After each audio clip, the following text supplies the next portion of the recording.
are such dorks. Hello, and can I start over? Yeah. Too bad this is I think live. you just called everyone dorks. I called no that goose is. Oh, so the just geese. watching. Okay. So I was just staring at Plop though. Like, gosh, he's the worst. And I wasn't calling everyone else dorks. No, I have to. I don't want to say the bad word yet because this is on YouTube. So I'm at least going to give the 60 seconds on YouTube beforehand, and then we'll call everyone the C word. But hello and welcome to the TheDimStream. Today is Thursday, February 2nd, Groundhog Day, and I'm Beverly, and this is Alex. And Hey, I'm everyone. Beverly, and this is Alex. And I'm Beverly, and this is Alex. That's what I was like, what do I put for the text? And I'm like, there's something about Groundhog Day. Oh, I'm just going to keep putting Groundhog. It's Groundhog Day. It's Groundhog Day. It's Groundhog Day forever.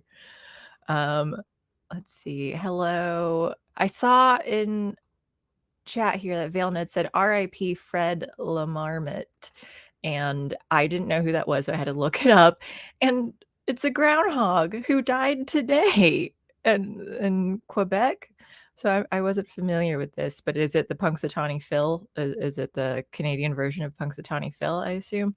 But how sad. Why did they... It seems intentional. Did someone do something to it? Like, what are the chances that it would die today?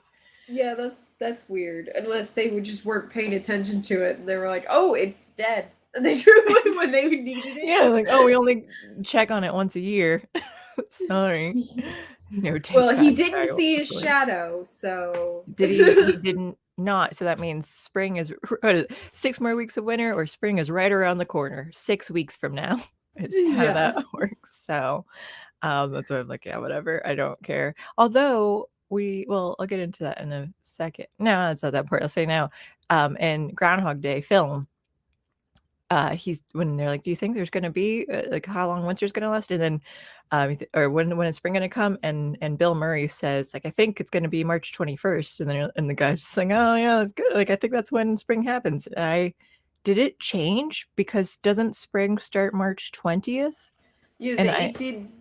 I think so, actually, because it was the 21st. It was Originally. okay. That's why it seems like a very specific thing that they should get right in this film. And I just didn't know. My thought was like, I don't think they would have been wrong. Did it just change at some point?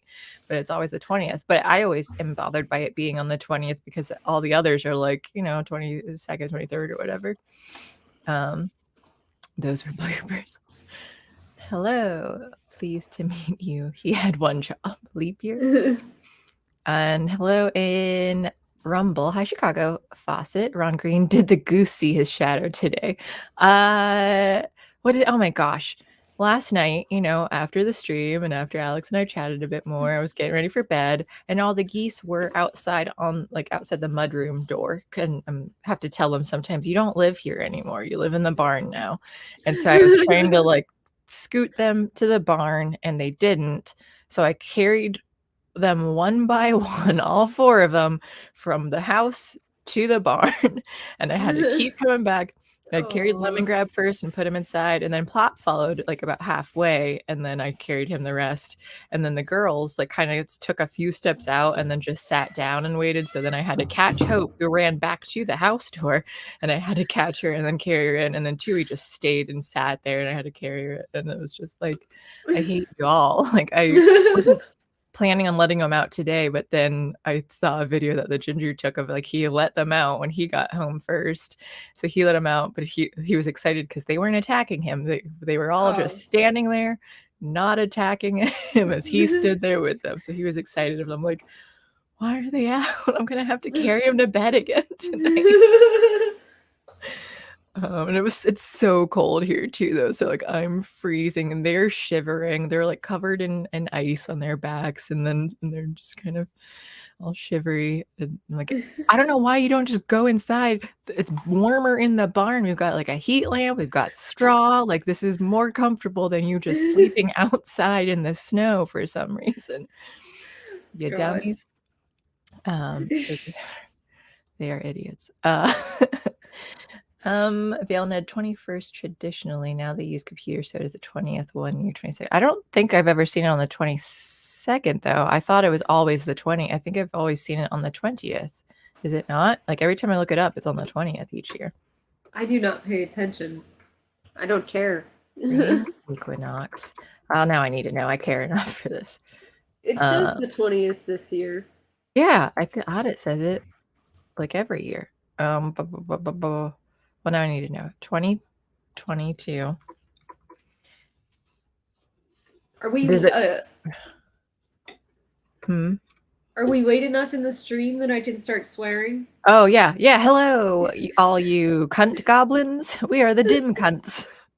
I'm saying that because I just realized that yesterday I changed my calendar, my abusive calendar, to February. So the big part of it says the struggle is fucking real. Today says the rodent doesn't know shit. For Valentine's Day it says love thy damn self. The rodent? Oh, because of Groundhog Day. Okay. Because of the Groundhog Day. Yeah, I was like, what rodent? Yeah, one Friday says fucking TGIF, and then fucking hearts everywhere, like, and the shit to remember says stuff like pay your bills and shit, clean the shit out of your house. I do need to do that, by the way. Chocolate is not dinner. Buy some damn groceries. I did go grocery shopping today, and you shouldn't go hungry. And it was like 4:30, and I hadn't eaten anything that day so far today when I went there, and I bought more snacks than I should have. I was like, lemon Hostess cup things, though. Like I've never seen them in lemon form before. I've been really craving wild berry Pop-Tarts, and I haven't had those in months. Like I was checking out, and I'm like, but then it was offset by like salad. Like I got romaine salad and red cabbage to build in because like we have that for dinner, and then I just pig out on sweets because I've been wanting to try. I love cookie butter, but I'm like I need to try it again with like the chocolate and caramel and shortbread. And I had like the shortbread, but I didn't get the other stuff before. I'm like, I'm just gonna get a Twix. And so then I got Twix today to dunk into the cookie butter. Like, this is my dessert after I ate this healthy salad. And was just scooping cookie butter with some Twix. Oh my gosh. God. I still have some peppermint bark. I just opened up a tin of peppermint bark because like I couldn't necessarily find it in stores or whatever. But I found that yeah, you don't want to go to the store hungry, but you don't want to go to it satiated either, because then you don't buy anything. Yeah. Because like if I go after I'm full, I will not buy enough food. I never want to eat again. Yeah, you're like, oh, none of this looks good to me. I'm so full. I'm like, you gotta have a snack before you go, but don't have a full meal before you go to the grocery store, because you don't want to buy too much and you don't want to buy nothing. I think because I always have a list, so at the very least, like even despite how full I might be, I don't think that's ever a thing, really. I mean, after I eat like a meal at home, I don't think I ever go. If I'm too full to function, then I'm not going anywhere anyway. Need to lie down and die now. But yeah, I think usually I'm just I'm always like my eyes will fall, and even with the Hostess cupcakes, I was like turning, I was like walking by the aisle, and like I just happened to turn. I'm like, let me keep an eye out for it. And then I just saw all the like Little Debbie and other snacks too, though. I'm like, lemon, like I shouldn't have looked back. Now I can't stop myself. Every once in a while Amazon throws up Cat's gluten-free donuts in my face. Like, you bought these a couple of times, buy them again. And I'm like, I do want them, but I definitely should not fucking buy them. And when usually they give you like 4 boxes in an order, and it's like $40, and they're not very big donuts, but you have to freeze them. And I'm like, I don't have the freezer space for this anyway. Yeah. I've been wanting a glazed donut. I think I mentioned that before when I went to the bakery. I can't remember who I tell everyone about my food troubles. I just wanted a simple glazed donut and they didn't have it. I had to get a chocolate and a blueberry. I got 2 of them, like, to make up for the one glazed donut I wanted. I was hoping Walmart would have just a glazed donut somewhere, and it didn't. So that's why I got all the other sweets instead, making up for the one glazed donut that I wanted. It's all I want. There's a gluten-free bakery in town. They've got 2 locations. They're literally called Gluten-Free Creations. Very riveting title for that store. And they make donuts, but they're so thick and moist, and you have to refrigerate almost or freeze everything that's gluten-free, otherwise it'll go bad like super fast. I don't What know. are they made out of? Like, how is it? There's a lot of different gluten-free flours, but I can't have all of them because like some of them are soy flour, some of them are chickpea flour. I know you can have can't almond those. flour, I but I can didn't have know if almond they flour. make, because that's what I made the cookies out of. I just didn't know, like, can those be made into donuts? I've never seen or tried that before. These ones, they weren't really donuts because they were baked, and I was like, donuts are fried. Yeah. Like, I was like, they were good, but I have to say that the chocolate ones were too chocolatey because it was like chocolate cake. It's basically really thick, moist chocolate cake in a donut shape, covered in chocolate frosting and chocolate sprinkles. And I was like, that's too much actually too chocolate. much chocolate for Yeah. me. Yeah, me Like, too, actually. I can't. yeah, I don't like chocolate on chocolate. I need other. Yeah. and they had cinnamon sugar donuts, and those were better. Those were because they weren't as like overpowering, but they were still also just like very thick, moist cake in a donut shape.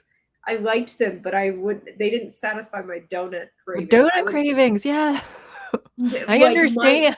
Yeah, you get it. But my really only Cat's gluten-free donuts that you can like they have them in some stores, but they're also on Amazon. Those satisfy my donut cravings because they really do taste like donuts. I think they actually are fried and then they're frozen, which is a little weird, but hey, you do what you can when you're gluten-free.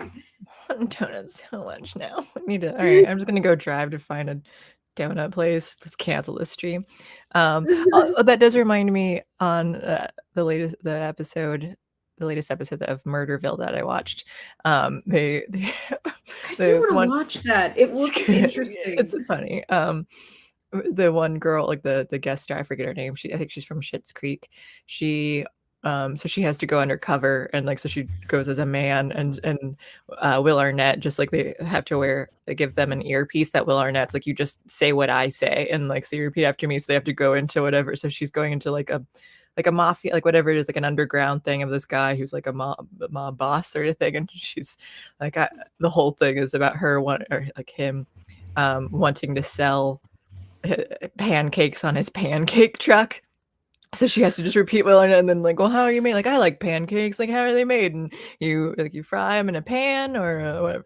And Will Arnett's just like a pot. So she has to repeat a pot. And like, what you cook them in a pot? Like, I boil them. So he just goes through, and then Will Arnett's just like, I'm in way over my head here. I don't about pancakes. I don't know.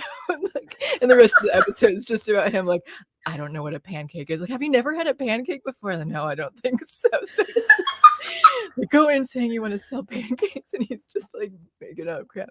And so it's funny. I definitely recommend it. That reminds me, when I was like I've always been pretty good as a cook and a baker, but for some reason I could not make pancakes for years. Like I always fucked it up.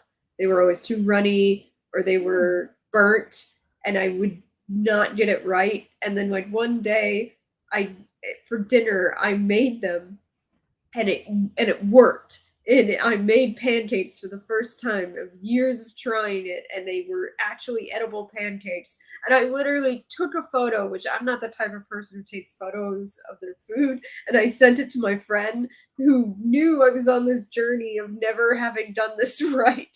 And I was like, I did it! I fucking did Like it's some great feat.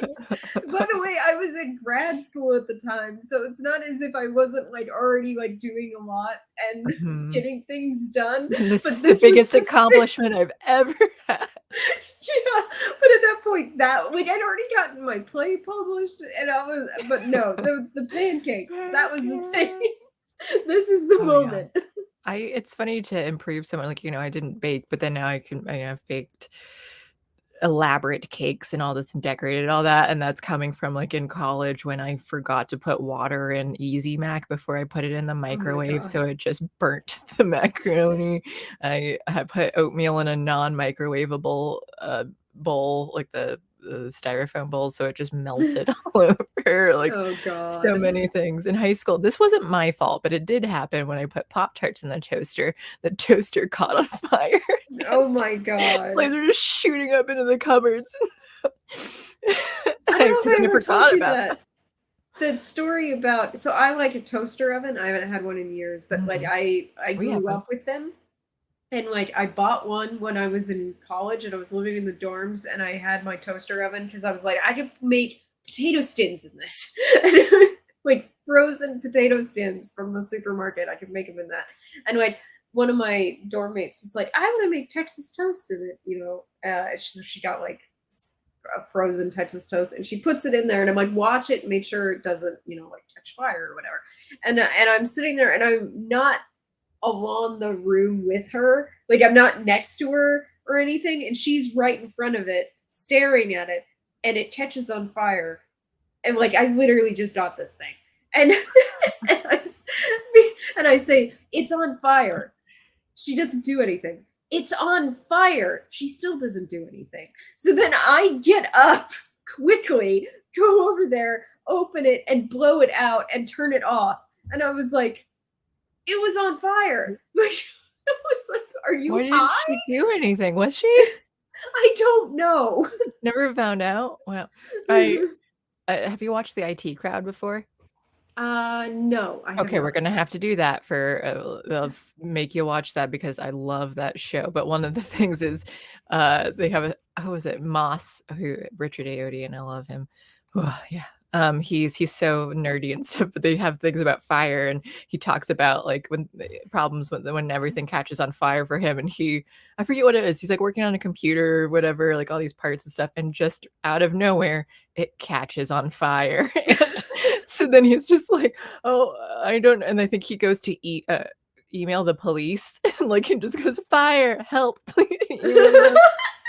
I think maybe he tried calling, but then I think the number, whatever it was, like just so many whatever problems that they're really great at like setting up stuff and escalating throughout the episode of like, here's this little thing that we said at the beginning, and everything just like escalates and falls apart, and they're really good at that. And he like gets out a fire extinguisher to try to put the fire out, then the fire extinguisher catches on fire, and he's just like, oh no, like that's not what you want or whatever. And he always says too, like he mixes up like something with golf or golf and fire. So when it was the thing caught on fire, he's just like, fire. So the whole thing is ridiculous, but just anything that randomly catches on fire. I like when was it in Frozen, whatever it was, like where like even this old carriage falls off the cliff and like making fun of things, and it just goes up in flames and explodes. Why did that happen? Yeah. All right, let me see back in chat. There are more people here. Hi George, hello, but I'm made of goose down. Who's goose down? I have YouTube and Rumble both playing, and the sound is almost synced. Oh, not anymore. That never happened. Spring on the 19th of 2024. Interesting. That's so early. Too full to function. Yes, Wallace. Hi, Mr. Drummer. Are there no Krispy Kreme? Fast and the Furious movie. Too full to function. Yeah, that's the movie that I would be in. We're just in the car. Oh man. Yeah. I can't. I just need to sit here for a minute, and this is a car chase. And like, all right, 1 second, I need to put the seat back a little bit, unbutton my pants. I'm in leggings, so I don't know what to do there. No Krispy Kremes. Are those stores on their own? There are Dunkin' Donuts somewhere, but not around here. We don't There have are Krispy Kreme stores around here, and there Yeah. are Dunkin' Donuts around here too. We have, I think, in Erie. We don't have all the things we have are like local stuff. Oh, I was gonna say the advertising thing earlier when you talked about what was that the cat uh, was it donut or whatever donut food whatever Cat's gluten-free donuts. gluten free. Okay. I was thinking Pandora keeps advertising McDonald's to me and like 2 for $6 makes me really want it every time. I think I've gotten McDonald's twice because of Pandora's ads, so they're working.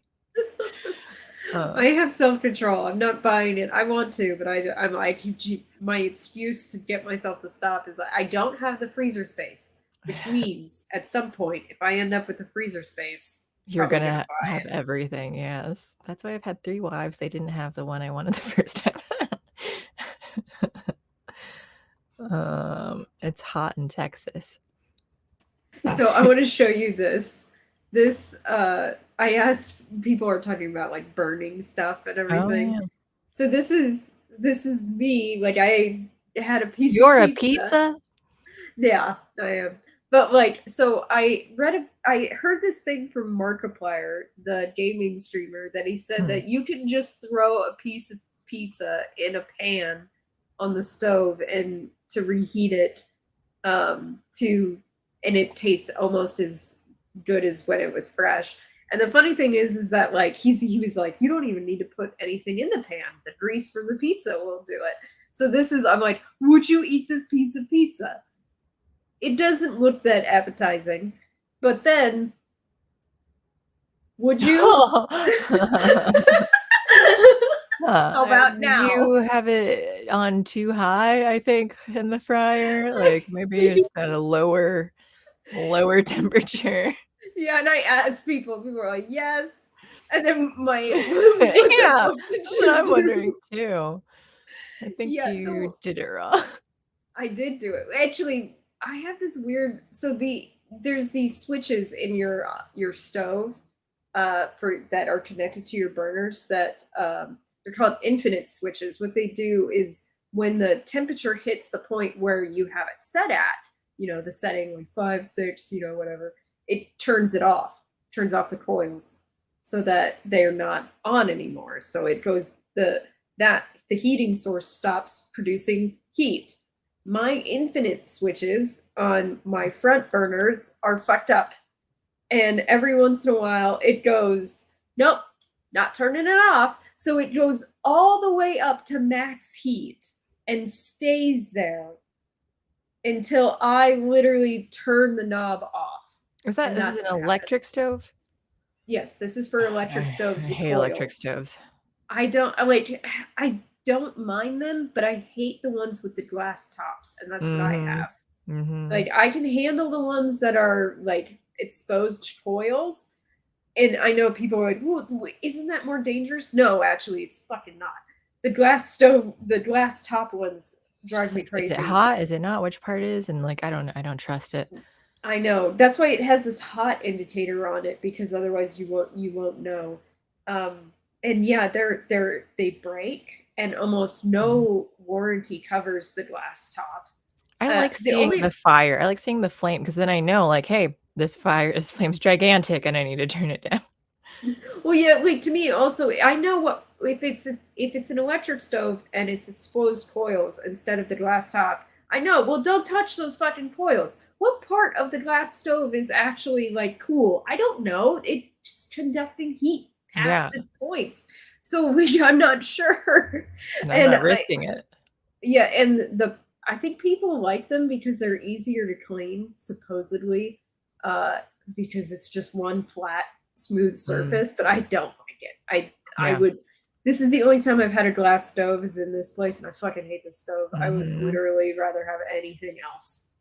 Yeah, no, I'm not a fan. And like maybe the other kinds might be fine for electric, but because I've only ever seen the glass top things, I'm no, thank you. I'll stick with gas. Or yeah, we have propane, and And even though sometimes, like, whew, not sure what was on that side of the pan that made everything just shoot up in flames on there for a second, or like the oil or something though too. I'm like, back away from that. But overall, it's fine. Our power burners are like very like too powerful though too. Like everything you kind of have to have on the very lowest setting, and even that is just like too strong. It's I did not set off the smoke alarm, Johnny boy. yeah, I see. It did not. This pizza's as dark as night. Krispy Kreme glazed hot is the best. I liked, is it Dunkin' had, there's some sort of like orange strawberry beverage or something that they had before. I haven't been to one in years, but all right, I've been ignoring Rumble. Let's see. Yeah. I took my pet hamster outside and he saw a shadow. When you don't have a groundhog, you have to improvise. Right on time, I see. We're never on time. I had to reset my router. It was and I was finishing the one of the movies that we had to watch right beforehand. Goblins Unite. Yes, Johnny boy. When the groundhog dies on February 2nd, that means it's time for an ice age. Oh, it's another Mandela effect. What was the Mandela effect? Which thing was the effect? I'm not sure. What day of the year is spring? Oh, yes, yeah. Discovered apple old-fashioned donuts. Ooh, that sounds good. I like my women how I like my gluten-free donuts, thick and moist. Make wheat gluten-free flour that works well. It's a combination of potato starch, white rice flour, and whey protein. Maybe you can do that if you aren't allergic to or food sensitive to those things. Potatoes. Can you have potatoes? Yeah, because you said potato. Yeah, I eat potatoes. And I know you eat rice. I don't really know what whey protein actually is, admittedly. I know the word. I don't know what it is. I think it's protein that comes from milk. Oh. Let's see. Oh, come on, just tell me. It's just one of the many types of protein powders. Thanks. Okay, well, that was What's it derived from? Milk protein versus whey protein, which is the better option? Protein, milk protein, whey protein is quickly digested. It's still not telling me. Byproduct of cheese production. Okay. Okay, so it is another lactose-based one. Yeah. I usually can eat proteins though, regardless of where they're from.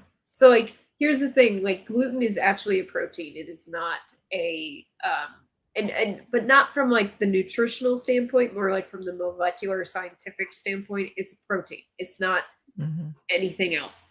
I can have gluten. I can't have the sugar chain fructan, which is usually connected to gluten.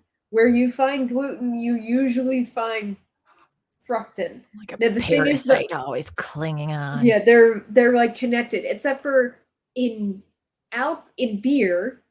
Like a lot of people have to drink gluten-free beer if they're gluten intolerant or have celiacs or whatever. I don't have to, because for some reason in beer the fructan is gone, even in gluten-free, like even in gluten-containing beer. So I don't have to worry about it in beer, which is appreciated, trust me. But like the thing is though, is that because it's so often associated with gluten, I just essentially try to find gluten-free foods. But if they have soy flour or chickpea flour, they still have fructans in them. So that's why I can't have those. But rice flour and potato flour are both fructan free, because rice and potatoes are already fructan free. Yeah. So I don't have to worry about that. So maybe we can do some sort of blend or like something. With I usually do a blend of like rice and potato flour. Almond flour does not last as long as those two because of all the fat in it. How long do they? I mean, I just refrigerate. I think I probably keep mine past when you're supposed to, but I'm like, when it bakes into the cookies, it's fine. So. Well, if you refrigerate it, it's probably going to be okay. But it's just that like it can go bad. Yeah.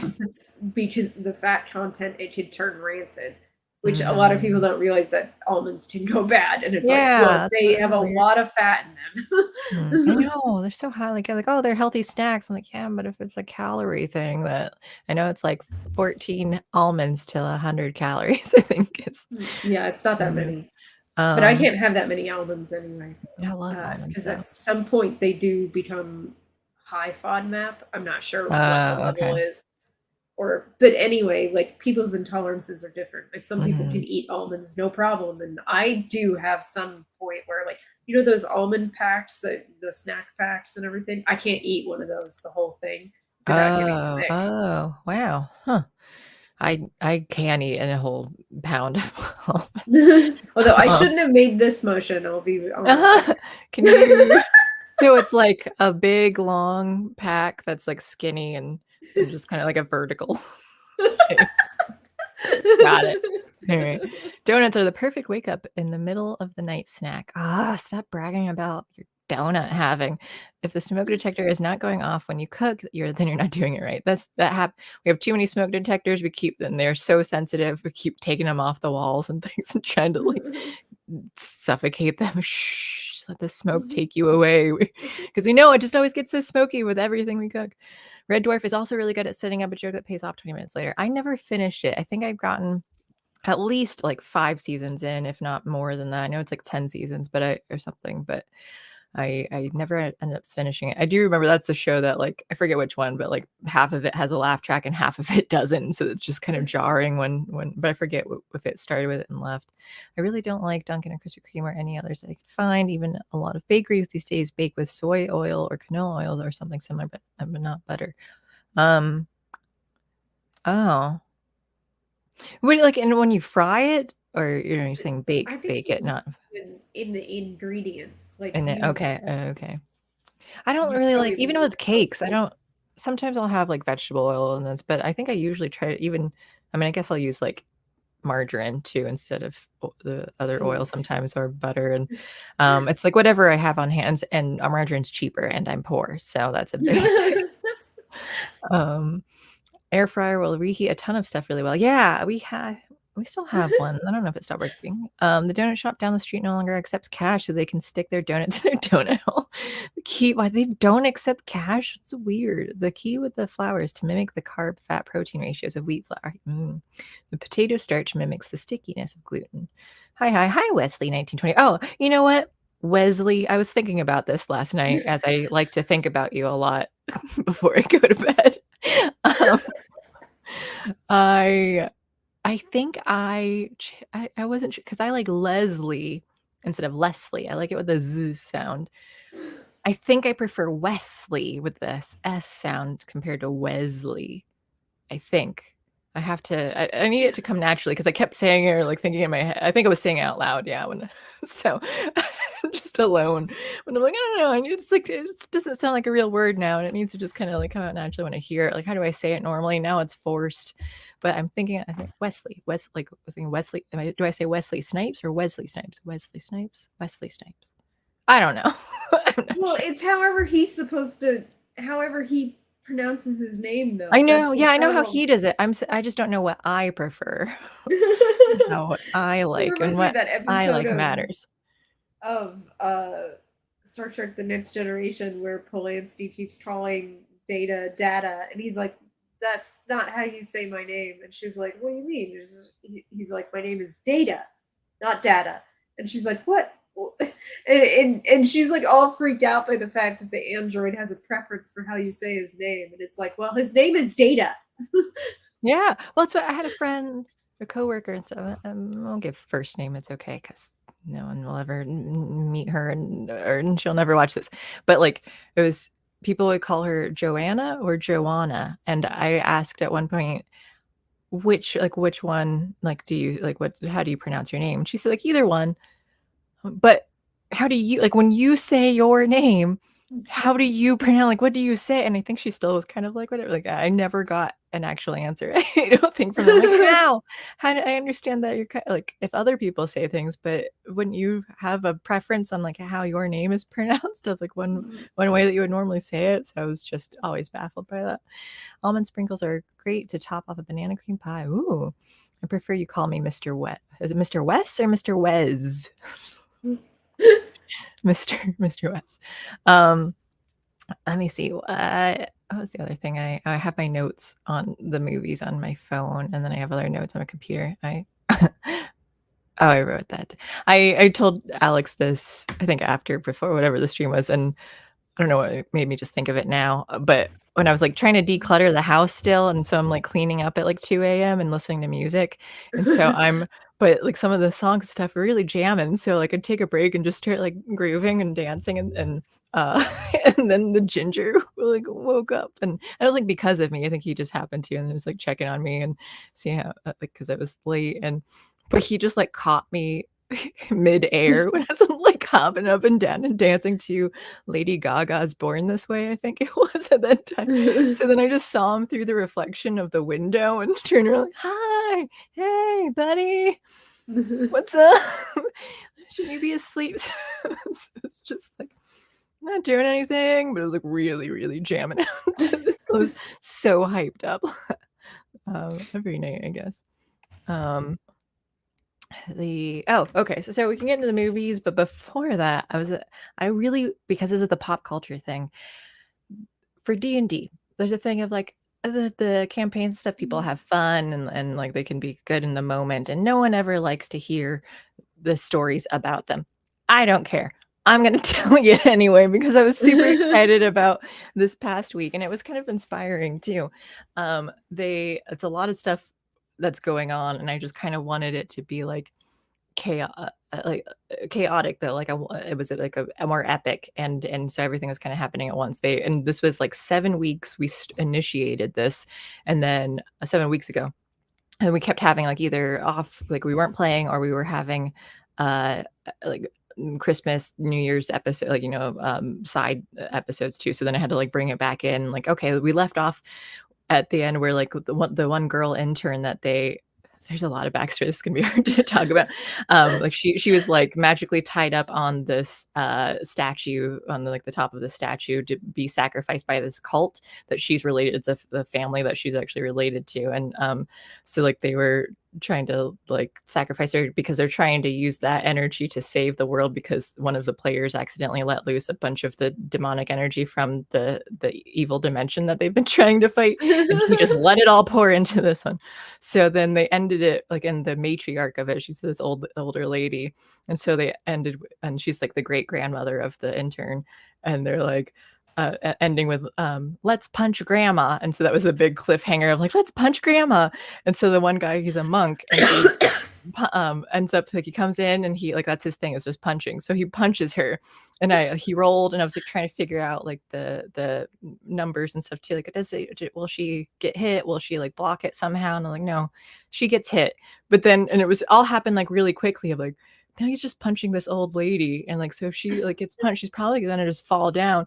So then and I just kept going with like this, like, okay, you punched her, and he's like trying to punch her again, I'm like, but she like gets knocked down and then like crumbles to the ground, and everyone around you is just like, like punch this old. So it's like the entire cult and everyone just sort of pauses and they like look at him like, and I didn't realize until as it was happening how I'm like 7 weeks of this big waiting and the cliffhanger of let's punch grandma, and once they finally do, it was just like, oh. And he felt all awkward as the character, and he's just like, I didn't, well, she was like threatening to like kill her, we were just like, she's got like red mark on her face, like, oh, my hip, and so she's all brittle boned, and just this like really awkward moment of happening, like, hey, we're getting into this big battle, oh, you just punched her down. So I thought that was really fun, and like and then, but more kept happening too, because they were like, they couldn't get the intern off of the statue, and they were like, well, we'll just destroy the statue, and it's this like important statue thing, and I had an idea for already what was going on, like with it, and I'm like, well, yeah, like you can attempt to destroy it, I guess. So they worked through like a lot of the session, like keep finding it, and it's covered by this big dome, because again, the evil energy is all out there, and there's this one guy in the town like covered it with like a mechanic, he's a scientist guy or robotics thing, and I said though, like there's like a lot of pounding and thumping on it, and eventually it shatters. So then the whole thing comes down, the demons and everything are coming in and like heading toward the M, and as that's happening, they're trying to fight it off, but like there's always bits and stuff that so there's a lot of just like conversation, and they always talk about how the intern, like one of them talks about like how she's like their little sister, and the rest of the party's just like no, like no. They always talk about how like we don't really like her, and but then they're like I don't love her, like, and the one guy's like we love her though, and like no, we don't do that, and then they kept saying like I love you guys, and they're all having this like bonding moment with each other. So she's just like that's all nice and all, but can you get me out of here? It's like demons are attacking. And so they let's see, they go through that, and they eventually they like save her, and then they destroy the statue, and I'm like, okay, you did it. But inside the statue is this energy core that like so it's a lot of power in there. That was kind of like why that statue was already magical beforehand. But it was the same type of energy core that they had come across in the past with the one that caused the other dimension to like fold in on itself and leak out into this dimension that they're in. So they had just they called like so they're like you brought this out, and then one of the other big bats was on his way already to get that energy, like as I mentioned it in the past, where I'm like he collected a different one already, so he's like traveling around to get it, and he came here and he's like you guys already did the hard part for me, so thanks for like destroying the statue that I was protecting. And so they like we're like oh god, and like so everything's falling apart. Demons are here, the cult's there, like the townspeople are like aren't protected because of that the dome had caved in, and this other bad guy comes in, and the party is just like ball it, and ball it is their teleportation system. So they take the ball and just teleport to a different town, leaving that town with all of its problems. They bail on it, they abandon it completely and just go. But this so again there's a lot of background to it. That energy core, it accidentally killed one of their friend, like one of the NPCs who was like part of this traveling building thing, and they found out like throughout the story that she was actually the space-time goddess who lost her pet, like everyone lost their memories, so he accidentally causes her death. And so it's been like a problem, like he feels bad about it, and we keep making jokes about how like you remember how you killed her. So that whole energy core thing is a lot more sensitive, like that whole concept. And she's actually and she was the grandmother to the intern too. So it's just like a bunch of different tie-ins to everything. And when you touch the energy core, it like causes you to fall unconscious, and it steals your soul. And so, but the only way that they had to take it with them. So the guy who could teleport with his powers had to touch it, and like they had to time it where like they were all touching each other. So they're like, let's Guardians of the Galaxy this, where because in the one where he has to like touch the what's it called, the gem stone or whatever, and the power stone, and they and I thought like, oh, they can kind of offset it, because like as long as he's touching, like they all hold hands or it's touching some part, they can all travel together through that power. But they let him still touch it. I'm like, why? And I asked them too, I'm like, you've already said this is happening, but like why is he still touching? He has to time this of timing his teleportation and touching this at the right time to not pass out. Anyone else could have touched the energy core and then touched him and passed out. Like you could like be passed out and just touch the unconscious body. So they're like silence, and like I don't think that would have worked. I don't understand why they like there were like 5 of them, like none of them thought about that, and how like oh yeah, and just the one guy will touch this who's gonna take us away. So they like just abandon the whole place and to say, but I just thought like this is more epic, because like usually it's like, hey, here's the one bad, like this is the thing that's happening in the town, we need to save it, and then we're gonna go and move on to the next thing. Here's this town, this area.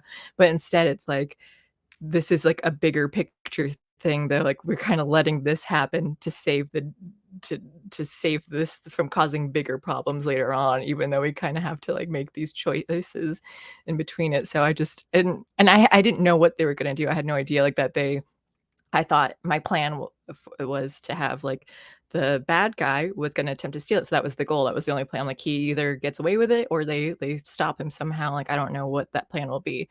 And I guess I didn't expect them to run. I think is that I didn't expect them to just bail.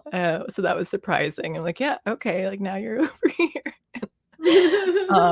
So that was, I don't know, and just having all that chaos and like the epicness of it happening all at once. that was just really exciting for me as a DM to like let it all play out. And I'm like, I have no idea. Even when they went into that dimension to the evil thing that's like been causing the problems, I never expected them to go there. And that was that one character, like he just kind of like he let it to happen, and it opened up so many other things that I just never thought could happen, and it made it way cooler. But so that's what it always kind of like rejuvenates my interest in what's going on though too, because I'm like, I don't know what's going to happen. I have no idea. I'm just kind of like I'm playing the world, so I'm responding to how you guys act, and I never know what you're going to do. And it's so fun, and we should do a D&D live stream at some point. I did mention we should do like again, like keep talking and nobody explodes or something. Oh yeah. Okay, yes, we should do that. If we can make it fill in the time or like leave space for it.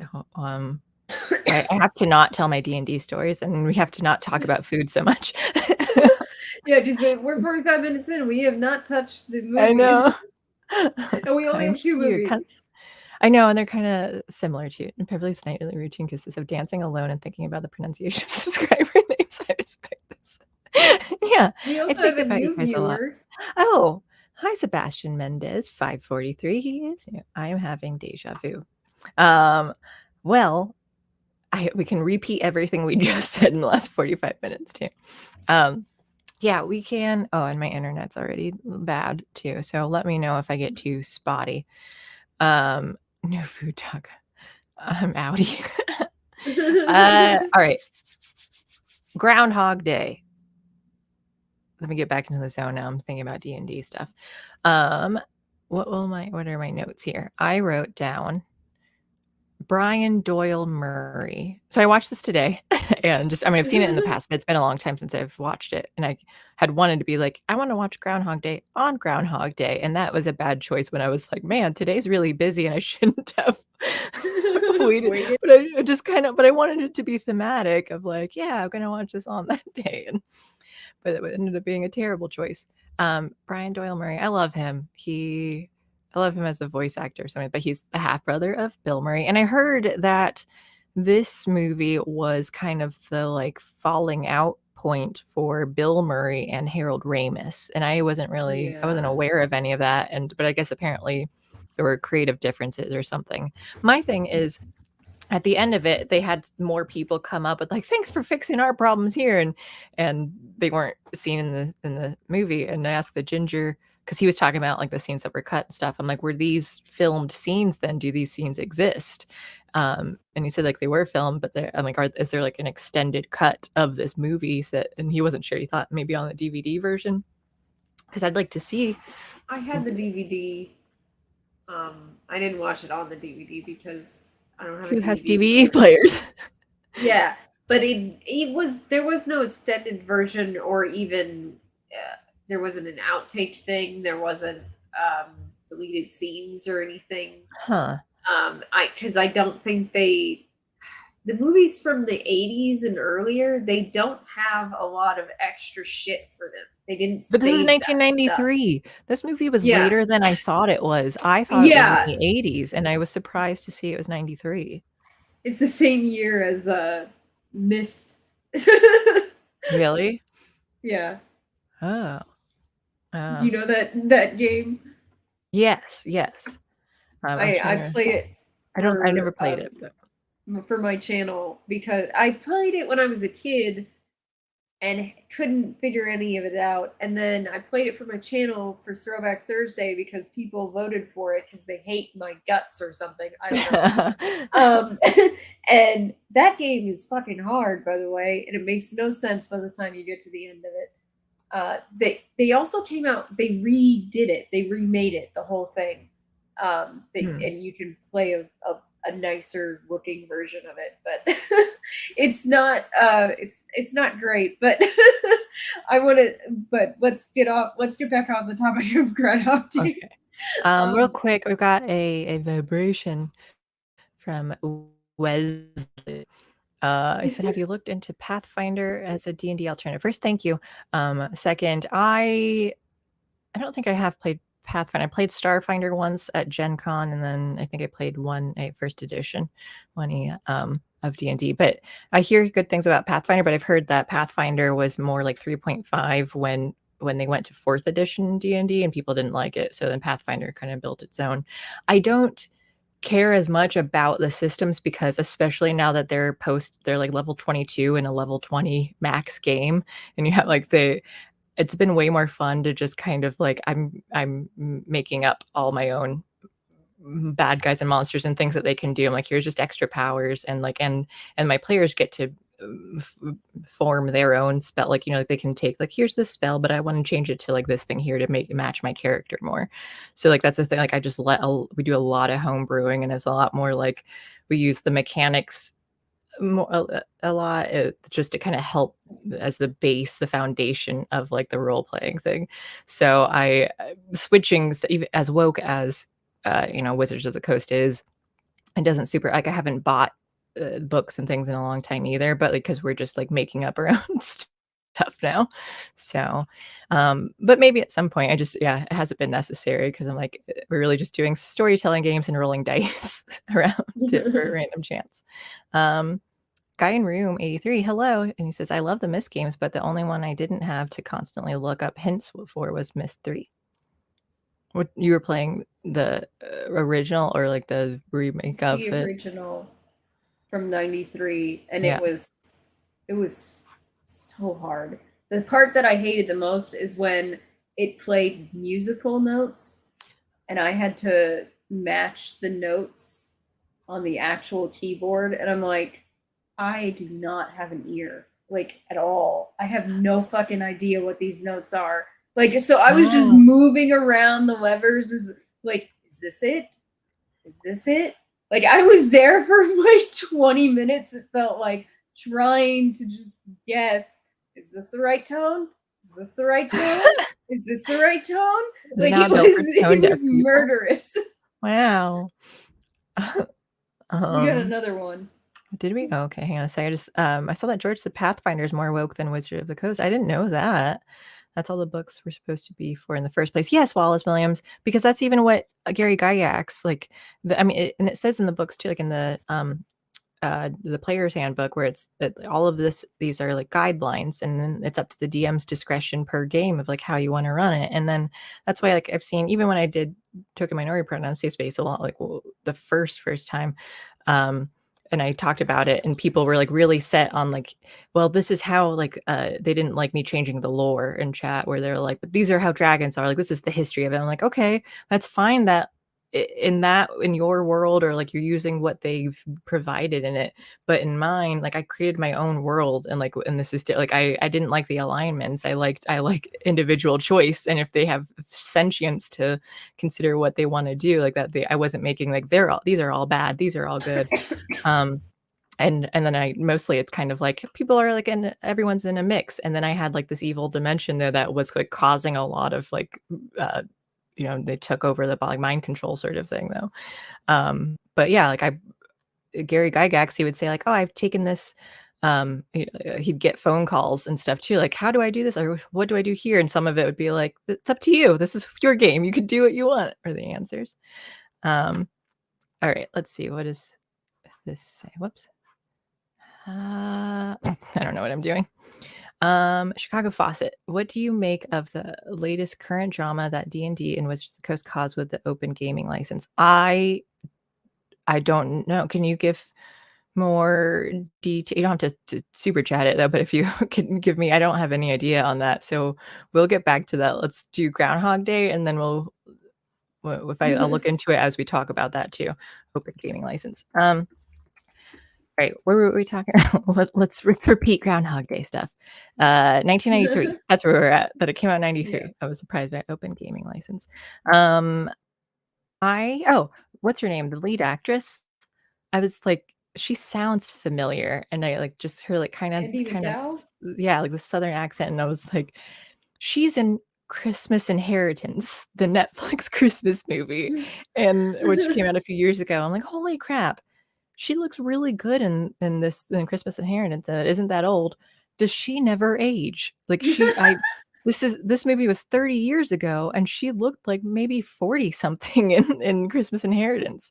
So I was just like, Yeah, I mean, Andie MacDowell was always like super cute, I would say, and she was in like Michael and Sex Lies and Videotapes, which is a very good movie, but it's not like a fun movie. It's like really dark and uh kind of sad, but Oh. it's a very good movie. But I always liked her, but I felt like she kind of disappeared once the aughts came around. Like she kind of stopped I haven't seen doing her in quite so anything much. else. You've not seen Michael, Is the that movie the where John Travolta's an Angel angel? movie? Yeah, Yes, I have. yeah, I have not seen it since I was like 7, 6 or 7 though, but I do vaguely remember the movie yeah. now that you mention it. She's in that, and yeah, Green Okay. Card. I liked Green Card too. I thought that was a fun movie. Mm, Um, okay. that's Yep, I haven't like she was popular in the 90s, like did a lot of movies. And yeah, I like her in Groundhog Day a lot.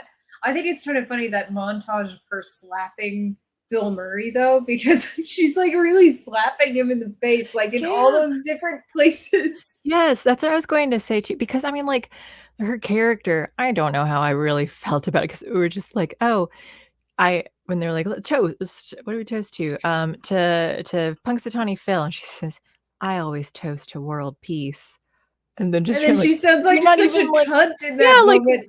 what, like, you're not even gonna toast to him though? Like, why can't you like, okay, you can do it while you toast, like, to can't you See, do both? it's Can't you that's do, like such a trap of a question that she just laid down. What should we toast to? yeah, and like, And "Well, I only and do this thing." yeah, and then like to go be all mad that he didn't read your mind. That's a shitty Yeah, move. that's why, like, so much in the beginning, I'm like, "She sucks. Why would you want to like her?" It's not just like, he kinda, he had problems too, though, like, but, like, she wasn't great. She was still obnoxious and, like, all so, yeah, I did not understand the appeal of her, where I'm like, well, I like, you It's didn't do the because thing I want." the thing is about like sometimes they hire a cutesy kind of adorable or like woman to play someone, and it takes a lot of the bite out of the bitchiness that they wrote into the character. And I feel like that's Andie MacDowell's like natural cuteness and like likability is doing a lot of work for the character of Rita. Mm, okay. Yeah, it didn't work, like, 'cause she kinda had, like, the bubbliness of, like, some, like, innocence, and then the writing was, like, bitchy, and, like, so it was just this contrast of, like, "Man, I don't like her as a person, though," and so, like, you weren't good as a yeah, he should aspire to fall in love with her, like, to get her to love him or whatever, and it was just and the slapping thing, I was wondering too, I'm like, because of her reaction with the world peace, like, does sh he do stuff like that bad throughout to warrant all these slaps, or is she just kinda prissy and, like, that sensitive that she's like, "Well, I didn't like that you gave me fudge or didn't choose where like, what were" like, I could because of that, I'm like, "Yeah, I know he's a jerk, but you're not great either, so now I can't trust that you slapped him reasonably." I mean, I think most times slapping isn't okay anyway unless he, like, No. slaps you first. So I was just like, yeah, it doesn't work, like, even if, like, "I'm offended," like, "Okay, well, you don't slap him." Like, No.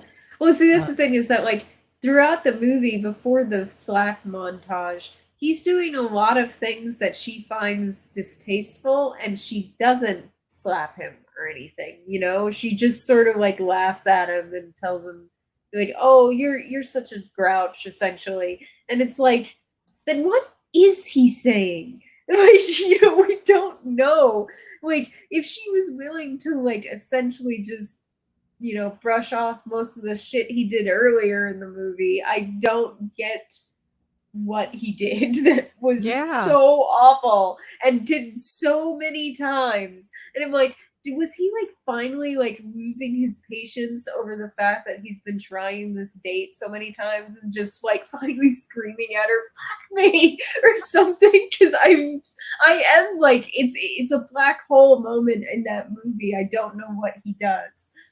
Yeah, I mean, I was thinking like in a realistic sense too. You repeat that day for however many times, you are gonna be crazy by the end of that. Like you can't like really reverse the psychological trauma that it will have on you. Well, But there's the two thoughts comedy. on that. You go insane, you get depressed, which he does do both of those things. Mhm, There is the point where you are like, I can do anything I want, and he does that mhm, too. But then that's the first thing he does. But and then he does go crazy and he gets depressed.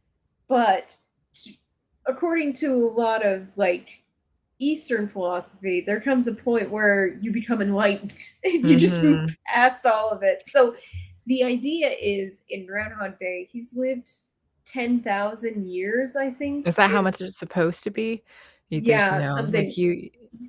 I don't believe it. I believe that you just are crazy. You go and you lose it, and yeah, especially when you've tried killing yourself just to end. Like I don't buy it.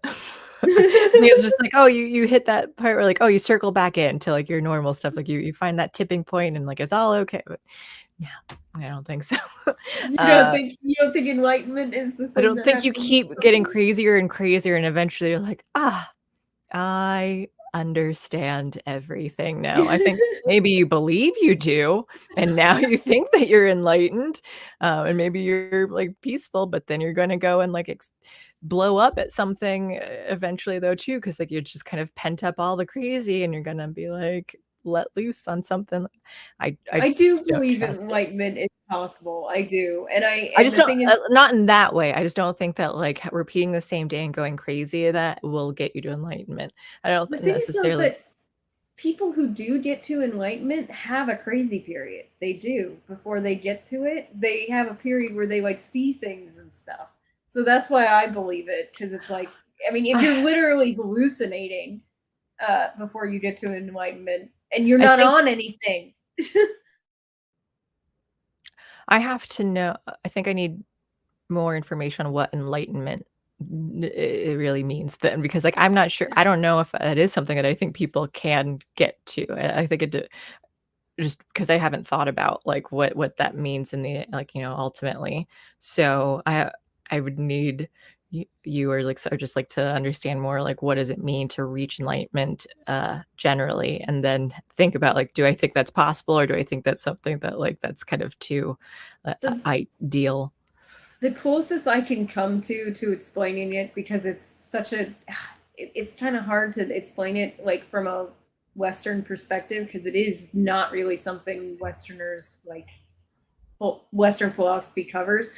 But the closest I could come to is the idea of acceptance of everything as it is, and just not being terrorized or depressed or angry about anything that happens. Basically, you Okay. have to roll with everything. So it's a general acceptance Acceptance of on your everything. situation on. Okay, so then I'd say I think that that is possible if you kinda go through, like, here's the stress and, like, and I'm, frantic and having. I think there's, like, a level of crazy that you can, and then kind of reach and, like, you can come back down. I think is again, like, that tipping point, though, where you like, a schizophrenic kinda thing, when you have all that, like, I don't think they're going to get that enlightenment, because I think that's just, like, I think there's a point where, like, you're gonna stay there, like, if you really have that, like, breaking point mentally, and I think that living 10,000 years in the same day, you don't come back from that. I don't think that is Well, realistic. Um, Well, it kind of reminds me of, well, I mean, this is a very Groundhog Day kind of reference, though, is Doctor Strange. In Doctor Strange, in the climax, he's being killed over and over and over and over again.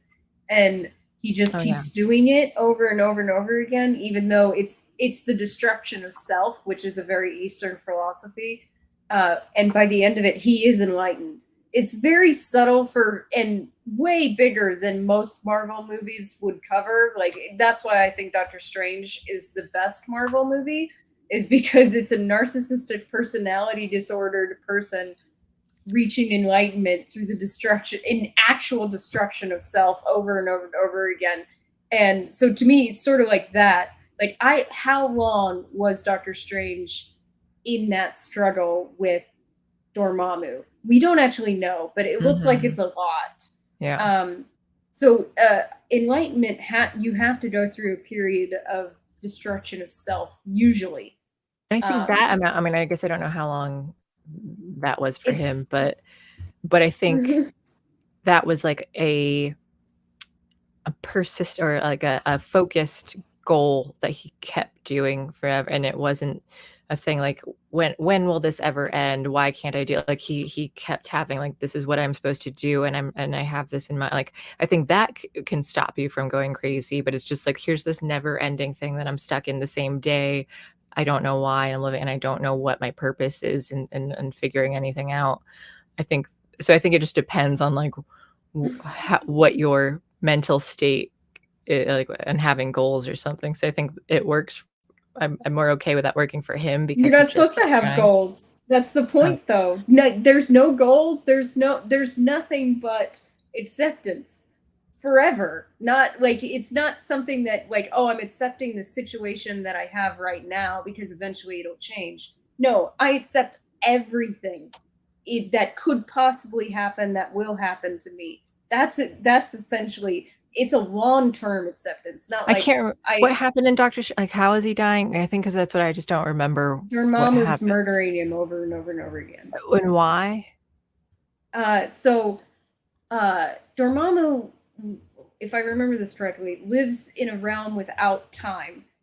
Doctor Strange has the time stone on him, and he goes in there and casts a spell that creates a loop, so that the only way that he can that the loop will end is if Dormammu is willing to bargain with him. And the bargain has to be that Dormammu will leave their realm alone for eternity. So the idea is that, so Dormammu thinks maybe for a long time, if I kill him, I will be able to get out of this, but it doesn't work because the loop just keeps resetting because it's the time stone. So was this in the first one? This is the first one. Okay. That's why I can't remember it. So I don't remember when I watched that. Okay, but so I would say that, but like his goal was acceptance of just learning that this is what's going to happen, and which I guess like Bill Murray kind of does it. I don't know. I have to think about where I see a difference in here, like why. Well, I think Bill Murray's reactions to it, especially, I think it's the knowledge of why this is happening, of Doctor Strange knows this is going, like, and accepting it can happen, like, but like he's being killed by this.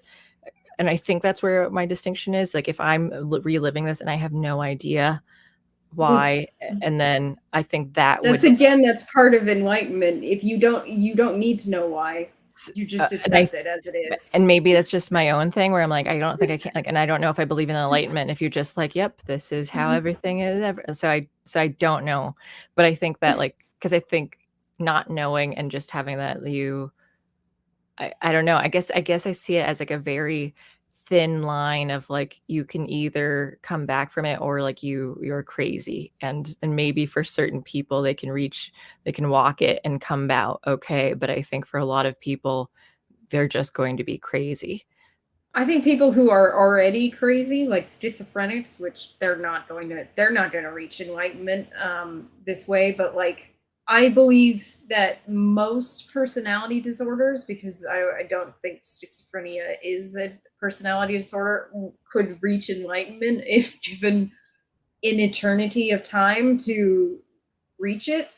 They list it as a personality disorder though, right? Isn't it? It's under... I know, but it's so, to me, I don't think they've done enough research on it, because I feel like it's more that there's something deeper going on there. And I think by that, I don't mean like environmental. I mean, like, there's something, a deeper part of their brain is messed up. Not like, I would say most of the personality disorders, they're like mood disorder things, but this one, because like you have the behavioral problems with the cluster B type things, but schizophrenia is like a severe break in the brain that you can't.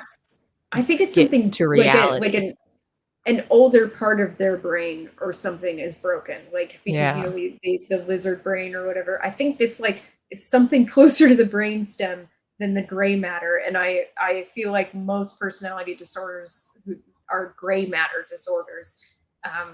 This is the thing, I don't like how they don't associate those to the actual organs in the skull, because I feel like you're lumping these all too closely together, because schizophrenia literally comes with hallucinations.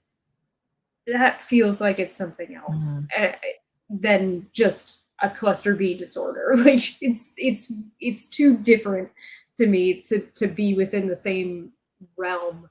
But that's another story. Yeah, no, but I think I agree with that too. But then I was kind of thinking, like, I don't know. Sometimes I feel like cluster B, like certain ones, like they get delusional. I'm like, are you lying intentionally, or are you actually like confused about reality here, though? And some of it, I'm like, I'm not sure. And A lot of them disassociate. So then I don't know if that's in long-term memories. Yeah. So then I'm just wondering if there are similarities in like what's happening in the brain between like a schizophrenic and like in that moment of the disassociation too. Like if I don't know if about neurology, or if science knows about neurology, though. I'm just curious to see, like, to find out someday. I think Maybe that would with the be brainwave. Still in the temporal lobe section to disassociate. It's at least that's what I suspect. I don't know. Like you'd have to be literally scanning someone's brain while they disassociate to see what's going on. WEF will take care of that for us once we all have it in our work. And the brain waves are not going to be enough data for that, by the way. You will literally need to see what parts of the brain are lighting up and what parts are shutting down. We got another vibration. Yeah. Thank you, Chicago Fawcett. Enlightened monks answer the trolley dilemma the same way as sociopaths. How do the sociopaths answer it? I'm not certain. Let me go back to you and see. Kind room. What an SJW thing to say. I think about the toast to world peace. It's weird. People really don't wish for world peace anymore. Maybe they gave up. Yeah. Well, I kind of think that's you probably should, because like it's hard enough getting just like in a room or something. You have like a group of people. You can't get them to agree on everything always, though. And you have the entire world. Like there's going to be conflict of some sort. It seems unrealistic. And Wesley says, Mr. Wes, sorry. Personally, I always toast more war. Steve Jobs allegedly told a monk, I think I'm enlightened, and the monk laughed at him. What was the laughing in the movie too, where Bill Murray or Phil laughs at Rita when she's like, I did French, whatever history, poetry or something. Like, yeah. And so then he just laughs like, what did you do? Like useless degree. And so then she just gets all upset and like, okay, like I get it. Like that's might be rude to like laugh, but you gotta know that degree is useless. Like, of course, like what, like I didn't go into anything at all with my degree, and it was totally different. Like, yeah, what would you have done? You would just go and teach that again to other people. Like, there isn't anything that you can really do with it outside of like something in like historical, like if you work in a whatever place to do French poetry, whatever it was. So it's just like, yeah, so you need to have some self-awareness that like, yeah, that was kind of a dumb degree to get as far as like having like what job can I get out of this. It is dumb to laugh at that as a like if you're trying to get this woman's pants as he is, and I'm like, but at the same time, I agree. That's really fucking stupid. That is a waste of your time. I went for creative writing, and even I am like, that's on the fucking edge of a waste of time. But at least it's not so specifically a time period of French poetry. Like, what the fuck is that?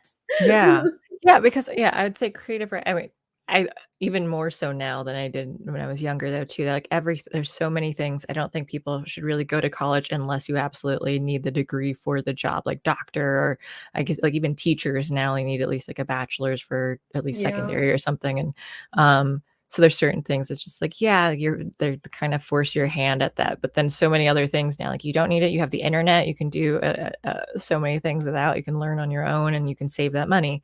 And I don't know. Yeah, a guy in Ream's gender studies degrees. Like what? Yeah, like what do you do with that? Like I don't understand the idea, because in creative writing, at least that's something like there's so many writing jobs out there You too, and can't. So funny because like a lot of in the marketing, I've seen so many people in the content writing section have creative writing degrees. So I was like, I'm not the content writer. Like I'm that's not my job, because I was like, I don't really want to write for you as that being my job. Like, it's just not interested in doing like copy for marketing. That just doesn't sound all that interesting. So I do much more analytical stuff, which is weird. I know I went for like this frou-frou job, frou-frou degrees, and went super analytical with that, what I actually do. And it's like, well, I like analytics. I'm very good at them. I didn't need to go to school for them though, because it was really easy to me. I would have been bored if I studied like something more analytical. Yeah, at honestly. least I guess if you want the degree, if you're willing, if you have the money or willingness to do that, and you just want it for the information, then you can. That's also, but then you just also have to be aware that like this isn't a thing for a career, though. This is just for the sake of like getting the knowledge. And again, because of the internet, most of it you don't need to go and pay, for years of schooling to get that information now. I guess for people who aren't good at self learning on things, Oh yeah. and they need that. Like I guess that maybe that helps more. But I think if you are capable of learning on your own, like don't spend thousands of dollars just to have someone Hell, else I could give you just tell you to read this books. You can get the I know I textbook. could give everyone my book lists from my creative writing degrees, because I did get a bachelor's and a master's in it, and I just give you the lists, and you could just go find all the things and read them. And if you wanted to talk to me about them, I'm willing to do that. I won't quiz you on it, because I honestly, the part about school, and that includes when I was a minor and when I was in college. The part about school that I absolutely hated was tests, even though I did well on them, and quizzes, is that it was like, this is so stupid. You're just having me regurgitate like little bits of data. You like one teacher I had, and I loved her. She actually had us write essays in class as our tests. Like she gave us a couple of like long questions that like, and just, with sources, we had them in front of us. We could write, and I was like, see, this is actually something that is useful to me, because I feel like I'm thinking here as opposed to just recalling information. No other teacher was like that. It was just remember things. And I was like, this is so dumb. Yeah, And I hated history classes, like all of them except for 10th grade history, and I was in love with the teacher. It was his first year. He was just such a dork, and he was like so energetic, and I loved him so much. And that was the only year I got straight A's in history class. Because I think I loved how passionate he was, and it was just kind of like it made me interested in learning, because I do like the information. I just hated like memorize these dates, like this is the thing that happened, like, and it was more engaging. And he had similar things of like, here are questions, you kind of have to write out an answer, like maybe not a full like essay, but it was like each question was kind of understanding the topic and answering it. And somehow I'm like, yeah, I got straight A's in that class, though, even though like compared to multiple choice or whatever. I do remember in psychology in college, the one main instructor, she would do true false ones, and I loved her, but like even in the test too, it would be like, here are these huge paragraphs, and it was true or false, and maybe one word in that paragraph would be wrong to make the whole thing false. And so you had to know exactly. Oh god, that's so shitty. Every once in a while, my work has me take these tests about like compliance things, and like once a year I have to take about 3 short tests, and they give me a presentation. It's a digital presentation that I've seen all 3 of them multiple times by now, and you would think I've memorized all of it, and I haven't, because I'm only half paying attention. I have actual work to do. And then at the end they quiz us, And like one of the one like every once in a while there's like they do that. They have like a true false, and like it's just slightly off. And then there's one where there's a bunch of them. They're like click all of them that are true, and like there are a couple of those where it's just slightly off. They're like, we said something similar to this, but not quite this. And it's like, I hate you because then if you get it wrong, they made you watch it again. And I was like, I can't even remember. We might have even been able to use notes or something in some of the tests and different things. Like I can't remember specifically, but it was like I did get the information. Like I remember a lot of I took as many psychology classes as I could, and I remember a lot of the information in there. But I did do a lot of puppet performances as my final projects in psychology classes. Those are fun. I went to school for filmmaking, and my decision in that was I always loved TV and I love performing. I love theater and performing, but I was like, I don't need to go to school for theater to learn how to I learned. I mean, I guess you can get into like the specific methodology of like a lot of things too, but I was just like, I don't think I need that. I can learn to like memorize the lines and try and get characters and stuff and practice that kind of thing on my own or in other in lesser degree form. I thought it was more practical to get the filming and let me get on the technical end and learn that. But even now, I'd also say that's not worth it. You can learn all of that on the internet and other things too. Like you don't really need a degree for it. But just at the time when I felt like everyone goes to college, this is what I need to do. And so what degree do I want? It was like, I love performing in theater, but so I like being on camera, but I want to learn behind the scenes to just kind of be more well-rounded and it might be easier to get into that, and having all this other information. So, but again, I think you don't want a degree for either of those. I mean, oh, go ahead. I enjoyed getting my degree. I liked the meeting the people. I met a lot of really cool authors and stuff. I enjoyed my time in college. This was 10 years ago, by the way, in Kansas. So it wasn't really woke in that area yet. And it was also cheaper than a lot of schools because it was in Kansas. But I don't think you necessarily need to go to college for the arts. I just don't think it's necessary. No. Unless you're literally trying to make contacts, but you could do that through volunteer work too. And mine's a Bachelor of Science degree too. I went to an art school, but they gave you science degrees. Have a BS. Really? That sounds like BS. But it definitely, I mean, there was so much technical stuff to it though. So it never the entertainment design kids and stuff who were making cool masks that you make whatever monster mask things, and they had to learn they were so much more artsy. And I mean, I'm sure they had to use whatever industrial tech stuff, but for us it was very learning all the programs and everything too though, so it felt less artsy in that school, but it was fun. I did enjoy the experience. I do want to say this because I think a lot of people think when you say, "Oh, I went to college and I really enjoyed the experience," they think, "Oh, you partied a lot, you did drugs, you fucked a lot of people." No, not even a little bit. It was. No. I was still even back then so much of a homebody that I got done with class, I went home. I was so busy. I was too busy to do and we didn't have there weren't sororities or any kind of things at my school though too. They didn't have that. There wasn't part everyone they were nerds. Went to this art school of nerds, and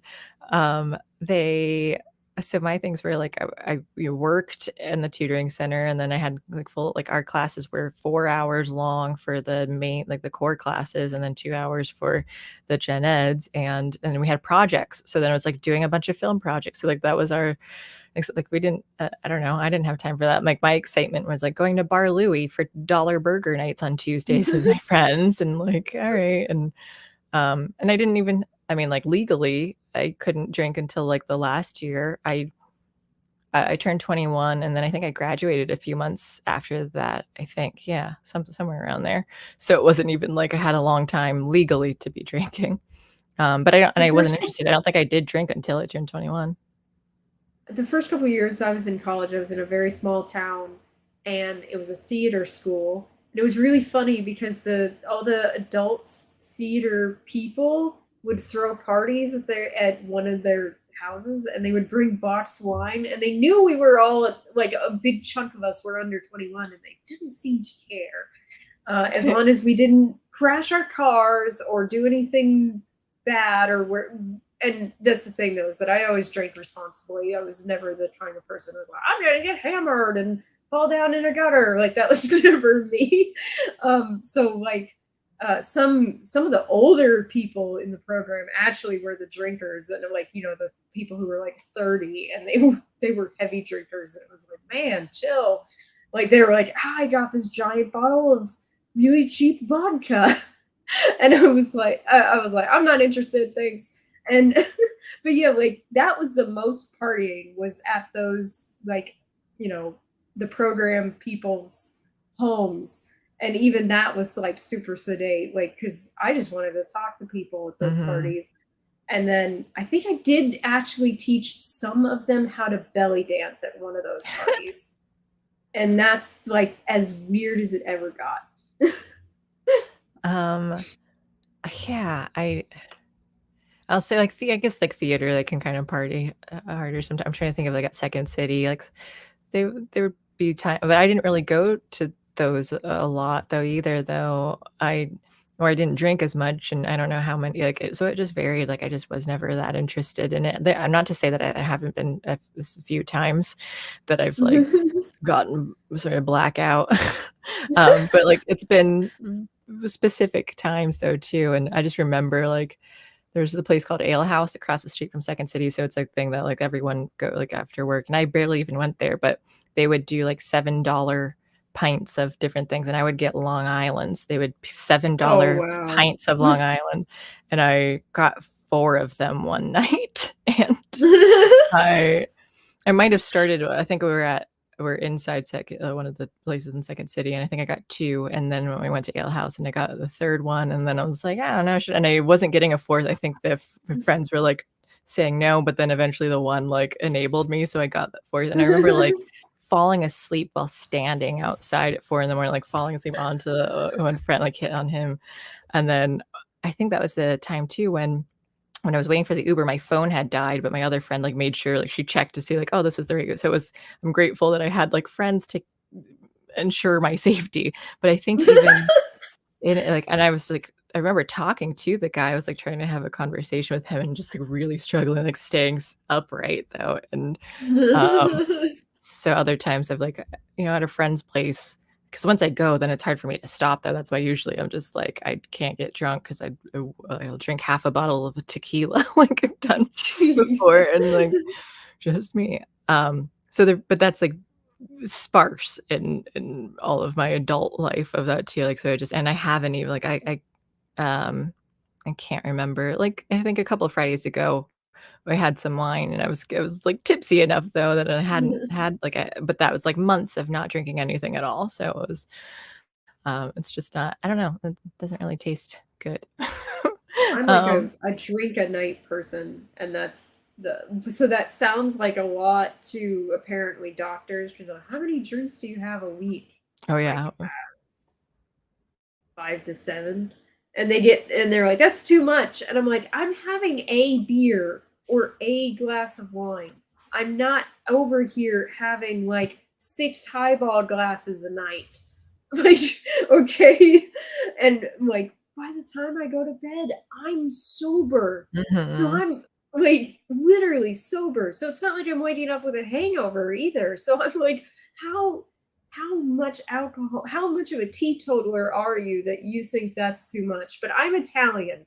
And then on my other side, it's all German. So it's like the whole idea that like, oh, everybody, that's a lot, because I don't drink at all. And I'm like, I don't know. Because it's not like I'm over here getting like hammered every night. It's not like the first thing I think of when I wake up in the morning is when I can have a drink.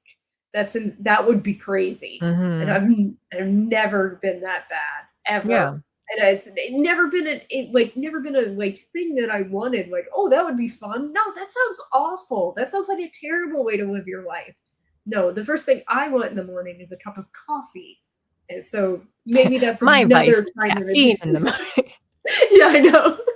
I want caffeine. Yeah, but I think like one drink at night, especially too, like that's not going to affect anything. I think long term that like it's okay. You're similar to like it is a poison technically, but then it's like if it's a little amount, if anything, you might be building up tolerance to it. It's just like daily that you're gonna like, hey, my body is tolerating poison a little bit at a time. Well, and then also the other thing is if I'm sick, I literally don't drink because I don't want to. Like, you know, like when I was sick with COVID last month, I was not touching alcohol that whole time because it was just not because I was like, oh, you know, I shouldn't because I'm sick. No, I was like, I don't want to. It sounds like a terrible thing. Even though I like the fruity bitchy drinks out there, but most of the time though, I think that like, oh, because like they'll taste better than like other things, but a lot of times I think, man, this drink would taste even better if there wasn't liquor in it. And I just like I would want it because like, oh, it gives just like the slightly bitter taste into it, and like and that makes me not like it as much. And if it weren't there, everything would be great, just this sugary fruity drink. But there are certain things like Mike's Hard Lemonades or something like those flavors and stuff too. Like I like those. So, but then those aren't enough. Like it's hard to drink for me to drink a ton of those enough to get drunk. Like, so it's just kind of like, here's just this. It's kind of just soda. Yeah. Like if I could half the nights, I would replace my nightly beer, which was just one, with a glass of soda. But since I can't drink soda, it's like, well, I have to pick my vice. And like getting soda for me is really difficult because I have to find the shit that doesn't have high fructose corn syrup in it. And that's so what about hard. Like the Mexican Coke? That's what I do buy. Oh, that's what I thought you've said in the past. Yeah. Yeah. I've got one left right now. I'm like saving it for a special occasion or something. I don't know. Eventually I will drink it. I have a hard time finishing off when I have a bunch of like things, you know, like I buy a 24 pack of Mexican Coke and it gets down to the one and I'm like, I don't want this to end. Yeah, exactly. So it just sits there forever. Yep. And then things go stale and I'm like, man, I've had this for years and it's not even good anymore. And now I've tried to change that mindset though too, because like now and the thing of like life is short, like, you know, like eat this now, drink this now though, because like you don't want it to like waste it and then you never get it later on. So just like do it now, like don't save. But I do have a thing of like savoring and saving things forever though, because I'm like I don't want it to be gone. And then like, but it is gone anyway. It just like rots away. Okay, let's see. Let me beer too. If I end up with one beer in my fridge forever. Yes, I have so many things, or just stuff that I'm not even interested in. Like I finally drank the thing that I got tipsy on was a bottle of wine that I got for my birthday 2 birthdays ago. And so it was like 1.5 years ago that I finally opened that bottle of wine to drink, but it was like red wine. And I'm not a big wine person. And I ended up mixing it with Coke. And it was just like, this tastes better when I have something to. Whoa, that is, you just ruined my entire life with saying that. That is so gross. I just can't. It tasted better. No, it did not. And it objectively, no. No, I did. And I think because it was during a movie night and a friend, I think he suggested in Chicago like that you could have, and I was like, I have that. Like I happen to have like a glass of Coke or something too, and had the wine. I think I was doing it as like a chaser because I was like, the wine's gross. So I'm like, I want something to clear out the flavor of the wine in my mouth. So I'm gonna drink Coke. Then just don't drink the wine. Give it to somebody. No, I had to. It was the idea was like, no, we're gonna drink some of it and drink this. So was like, I'm going to deal with it. But then when I mixed it together, it did taste better. I swear. I guess it's a thing. Like, it was he said it was too. So I don't remember from what, but people, I guess, have done Where it. the hellscape are these people from? Well, before Alex like throws the table, like it flings the table away. P Beaver, I didn't say hello earlier. I did see that you came into chat, and he said follow and hit that thumbs up. Thank you, because I don't think I said that. But please like, share, and subscribe. How many is a lot? Was that when I said a lot of film projects? It was a lot. I don't know. I can't remember. It was too long ago, but it was. We'd team up and then help each other on projects, so it was just kind of never ending. Boxed wine, nasty. See, boxed. Someone else thinks that things are nasty. Just generally, like, I don't like boxed wine either. Wine's gross. Might as well drink. I like sparkling wine. That's better for me when it's bubbly. I can enjoy that a little bit more than regular wine. Theater people sound like not partiers. No, I mean, I think they can go hard. Like, Oh, yeah, we were like, I wasn't, but like that's they're especially like Second City and everything. And, there's orgy type stuff and all that too, though. Like, it can get wild. I was just never part of that life, though. Belly dancing lessons may have helped. I was in college when Obama first got in. It wasn't woke, but it seemed like that's when it started feeling different. I'm trying to think. Like mine, because my school didn't have gender studies or anything like that. We didn't have lame degrees, though. They were entertainment design, graphic design, industrial design, animation, filmmaking, culinary arts, game design, what was it called? Like visual effects. So it was like all that kind of like nerdy people for all of these things. And but there wasn't the techies of the art world. yeah. And none of them were good at math. That was the thing. Like, and so I was good enough in it. And that's why I got recommended to work in the tutoring center to help out. And then and it was the one math instructor who I guess like everyone disliked because she was like too tough or something. And then so when she recommended me, I didn't really need to interview for the job because it was like, if she's recommending you, then you're like in, like you're fine. So it was just a simple thing. But it was just so funny to see, like, yeah, especially in film, like people suck at math. $7 Long Island's. I used to get half a gallon of vodka for $10.50. This is in Chicago, and it's a $7. And I was surprised. The best drink I ever had was in Montana, and it was, I think, was it Dragonberry? I think it was Dragonberry Mule. So something like I forget what Dragonberry was, but it was the most delicious thing ever. Maybe it was like a rum or something, and it was like $2 at that place that we just happened to stop in on a road trip in Montana, and there were $2 mules. It was heavenly, and that was a few years ago, and I still miss it, and I want to have that again someday. I will never. I need to go back to Montana. Don't even remember what part of Montana that was in, and I'm so sad. One time I hung out at a Bar Louie for a couple of hours because I was waiting for a movie. Yeah, because we had them out here too. It was a double feature, the two Guardians of the Galaxy movies, and so I was sitting there, I was waiting, and I was like, I'll get something because they have all those different martinis. I was like, I got the cucumber martini. I don't remember how much it cost, but it was very refreshing because this was a day in Phoenix. It was so refreshing to get a cucumber martini. I was like, wow, this is actually really nice. Yeah. And yeah, that was like one of my rare days out. Went to the movies alone. Yeah. Yeah, that does sound refreshing.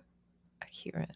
And I'm looking this up now. It was Bacardi Dragonberry rum, and I haven't come across that ever. So if anyone wants to mail that to me, I've got a PO box that listed. I think it's listed on the YouTube one. Okay, so back to the movie. What else do I have on here? Because Dave Pasquizzi, he played the therapist in it.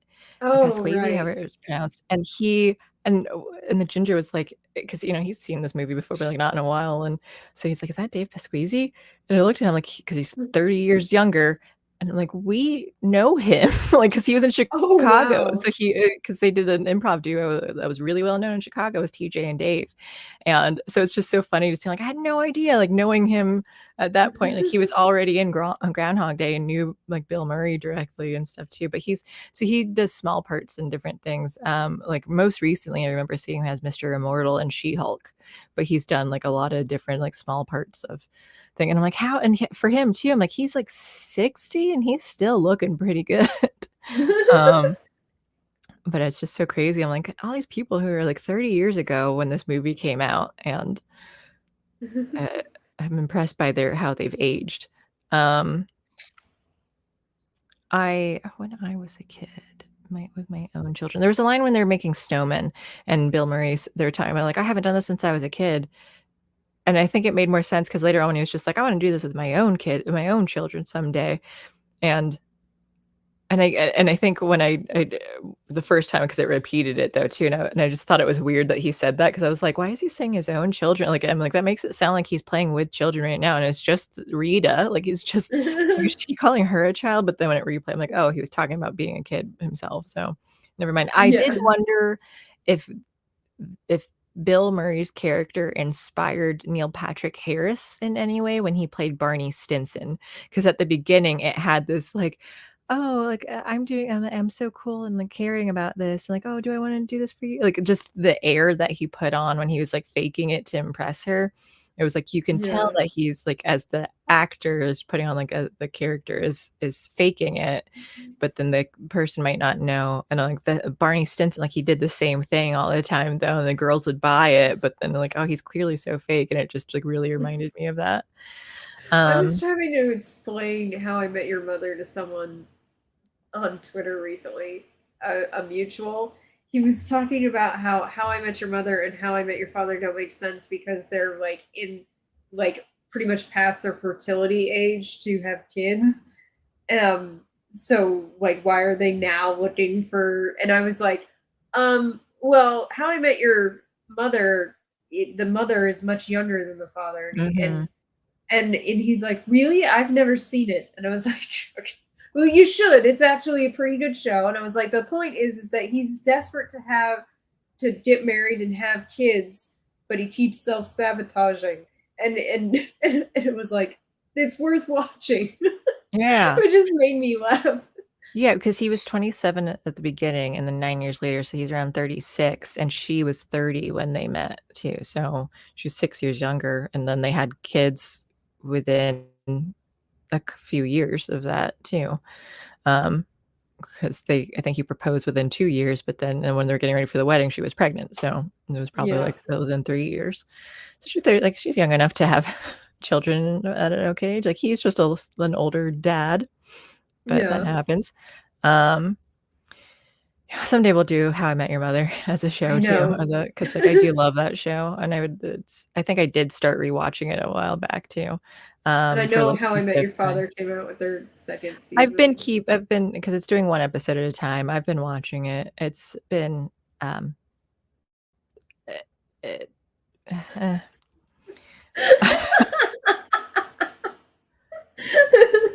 it's Oh, okay. That's not a resounding, "Alex, you should watch this." yeah, no, definitely not, but I don't know, I'm kinda just watching it for the sake of, like, I've already started it, I don't absolutely hate it. So, like, if I thought, like, this is woke trash kinda thing, I'm like, yeah, then I probably would stop, or, but it's like, okay, it's fine enough, and I like some of the character, and and now it's just kind of like, now I'm just curious to see what happens though, like, because of I think other people would give up on it, but, like, now it's stuck in my head, then I'm like, I need to know. I have to know what happens, and I need I to know these things. I don't imagine the show's gonna last very long. Mm-mm. It's not even gonna come close to the 9 seasons of How I Met No. Your Mother. Not even I do close. hope that it that they do wrap it up though, like when they find out, and they're just like, "Yep, and he's your father. Okay, goodbye." Like I do want an answer, but I'll be upset if they don't. High praise, Beverly. Yeah. Oh, I haven't read YouTube. Oh wait, okay. Well, if we're gonna that's D&D talk, let me finish these notes on here. Then I was kind of annoyed when like, how did he die? He was just old with the homeless guy, and I was like, it was just his time. He was just, and I was like, that's a bad answer. Like, can't you give like a specific answer of just kind of like heart failure or like something like? Well, I mean, everyone dies of heart failure, but the thing is, though, is that like they wouldn't know until they did an autopsy necessarily. So it's like he can't get an answer that day, right? But I just did not like happen. how she answered it. I was like, you know, like that just happens. Like he was just old. But I'm like, yeah, that's how people get. Like I do get that, but that's not like a satisfying answer to someone who like I just didn't like her bedside manner as much, I guess, though, or like, no, I would like some technical answers. You could say we haven't done an autopsy yet to confirm like exactly what happened. Like that could be enough. They wouldn't even. That's the Yeah. thing, though, is that they wouldn't even do an autopsy because it's like, well, who's going to pay for it? They're going to go. They're going to list heart failure. I guarantee it on it. Like that's what they would normally do, and then they would give him a pauper's burial. That's yeah. I mean, That's what it just kind of sounded like, so indifferent in that, like, did you try to save him? Or they were like, oh, there he goes. Okay. Like time, like it felt like the way she said it felt like that they just didn't even bother doing anything. Like, oh, that was his time, where you just let him fade away. I think I do like that aspect of the movie, though, not the part where she's I like when the homeless answer. guy dies. No, from a story perspective, it's really good because like he's been like he went through his self-hatred phase where he killed himself a bunch of times, and now he has to learn that every time he's been repeating this day, this man has been dying like every single day. Yeah. And you realize, and that's because he kept telling him too, he's like, catch you tomorrow. Like, oh, I don't have it today. I have it tomorrow. Like, and some people don't get tomorrow. And so you have to appreciate, like, no, like it definitely, and I get that like her reason for that was to help him like understand and like have this growth. Like, I get why it was in there. I was just like annoyed by it. The dialogue could have been different. Yeah. Like, while still having the impact. The dialogue actually for the lesson he was learning, like from the practical standpoint of people wouldn't really say this, is bad, as you pointed out. But from the perspective of him trying to learn this lesson, I don't like her dialogue because it's so on the nose that I'm like, it's too much. Just his time. He just, and I think I was bothered by that too. That was like, okay, but did he? Maybe he just needed it that much. He wouldn't have gotten it without being beaten over his head. Also, oh, go ahead. No, go ahead. I was just gonna say, I didn't realize until now, looking at this, that I just have had this revolver sitting in the background the entire. Oh my god! It wasn't there. I didn't put it there. I think the Ginger cleaned off the dining room table, and then so he just put it here for some reason. So, not sure if I should try to move it as if no one sees it, and then putting it more. You already pointed out that it was there. And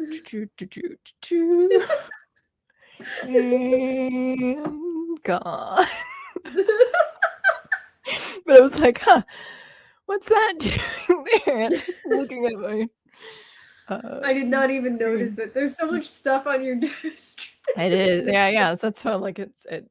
Then there's so much more stuff behind me too, because like the pile, because of me trying to declutter, I put all like the papers and things in here, and it's still on the piano bench because I'm just like, well, let me worry about going through these later.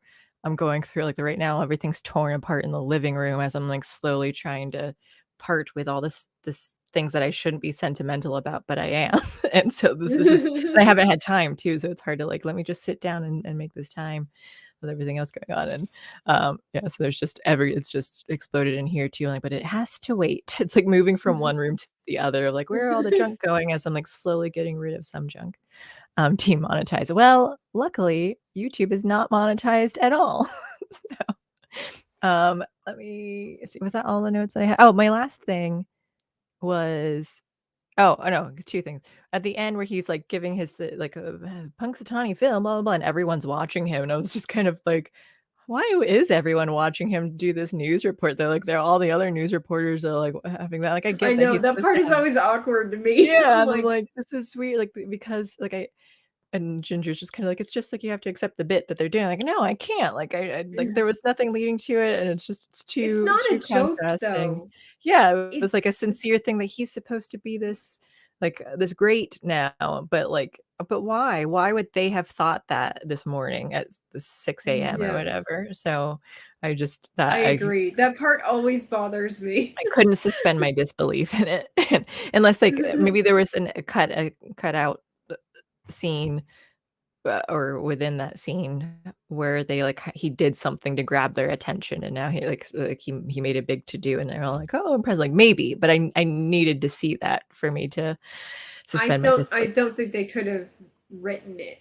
That's why they white spaced it. So it's just honestly. I agree. I mean, that does bother me though. I agree with you on that one. And then the last thing that just made me think of, and maybe this has been done and I'm only vaguely remembering it happened like in a movie or show or something, but I was thinking how something, and maybe this could be in a slightly more horror thing, of like when someone keeps repeating a day, that like when someone else dies, like when you see that happen though, and you repeat the day, they're still dead. That like something that like like for some, even though like they would have died on that day, but like something they're not existing anymore. And I feel like I've seen that in something, but I'm like, maybe I'm just making it up. But I think it's an interesting concept that you're like, well, even though it hasn't happened, whatever's going on with like a time loop thing, they're still being affected by it in the existence, that like that everyone is like repeating the day too. And because they already died, they aren't here anymore in this time loop. And so I'm not sure if anyone knows that it's a thing that happened. The closest thing is in watching Happy Death Day, which is a good transition to this, is that like, well, every time she dies and comes back, like, her body is weakening because she has all of the deaths like scarred in her body and things too, though. So, and I have to say, I appreciate Happy Death Day for also not giving us a reason why they're repeating the day. Because like, when they do TV show episodes that are Groundhog Days, they usually give a reason why. Whereas Groundhog Day, we don't get a reason. So, like, I'm okay with the formula being that we don't know why the day repeats. You might not like the second movie then. Yeah, because they explain it. Yeah. but it's an important part like of it. And I think it kind of made sense as far as like a sequel happening. I think the story wise, it kind of like, oh, now you get to understand it more. Like otherwise, if there wasn't a sequel, I think it's fine to leave out. But it's like, if you're going to have a sequel, it made sense to like address why this was happening. And I still think they did it in a fun way, but you might end up hating it. So I have no idea. But I have to say, when I started Happy Death Day, I was like only partially paying attention, and the Universal logo, like, yeah, and it did it, and then I was like, what the hell is that sound? And I was like, is there something wrong with this? And then I remembered that this was a Groundhog Day themed movie, and I was like, oh, they're just fucking with you. Okay. It tricked me though. I was like, what is going on? Yeah. Just like immediately grabbed my attention with the logo screen. I thought, yeah, I love any time that they like mess with those beginnings and things too. For well, it's just like it's already part of the movie though, even though it's just like their logo intros. But so anytime that they do that in movies, I love it. Overall, yeah, I've seen this movie several times, and I just like I watched it in October for Halloween movies, and then I rewatched it today, but since I had little time, I watched it like 2.5x speed. So it was like, and I was like going faster and slower at certain parts though. And I'm like, there's so much more dialogue, or this is more emotional, I'll slow down here. Other parts where she's just like sneaking around and things, like I'll do that at 3x speed. So I was like trying to balance it out. I actually watched this movie at regular speed. I know that I usually watch movies at 1.5 speed, but this one I watched at regular speed, and I remember in the beginning thinking, she is such a bitch. Yep. And then I was like comparing it later. I was talking to a friend about the movie, and I was like, Mike, in Groundhog Day, he starts out like such a dick. The Mhm. point is to like become a better person by the end. And it's like that is actually kind of an important aspect of the Groundhog Day story. Like I feel like the better ones usually have that, where the person grows by the end of the experience. And she did. And I Mhm. really appreciated that. And okay, the montage part is the part where I went in the Discord and said I was really happy to be watching it, because it's the part where she's like slow-mo walking and smiling to everyone in the Uh-huh. crowd. And I was like, is she naked? Naked? And then they show her back and she Uh-huh. is. And I just started dying. And the part where the guy's like gonna masturbate to gay porn and all Oh, this yeah. stuff, and like all the montage was like really fun and Mhm. hilarious, and I really enjoyed it. And then but at one point in the montage when she's holding the bat, I was like, why doesn't she get a gun? Because she could get a gun and shoot him, and she never does. Maybe it's Until like more the difficult in con- her state to maybe I don't know where she's acquire at. one. Yeah. Yeah, I would Um, be like trying to find an illegal gun at that point I if I know, was yeah, living yeah, in the right? same day and a murderer was Well, she coming does after just me every steal it from the time. security guard eventually, so Yeah. um, yeah, like, the I was thinking too, like, with Groundhog Day, how it makes sense that, like, he has, like, an endless time for his change in character, like, of the growth and stuff too, so I'm like, you actually, because sometimes in movies where it's like, "I've changed in the last 3 days, I've real," so it's just like, well, I kind of I have concerns that, like, this is gonna be a long-lasting change for you, that it wasn't just, like, whatever, adrenaline rushing kind of thing that, like, now you're gonna revert back, but, like, I think for Bill Murray, you've had however much time from in between that, like, yeah, I think your change has been more permanent and you've grown, Yeah. um and I think for her too, like I think that was enough time. She said 16. I'll say in the sequel though, they kind of mess up some of the dates, like the numbers were Mm. because I think she says like 11 in the next one, but she said 16 in the first. It's not the biggest deal, but I just noticed some like small continuity dialogue errors.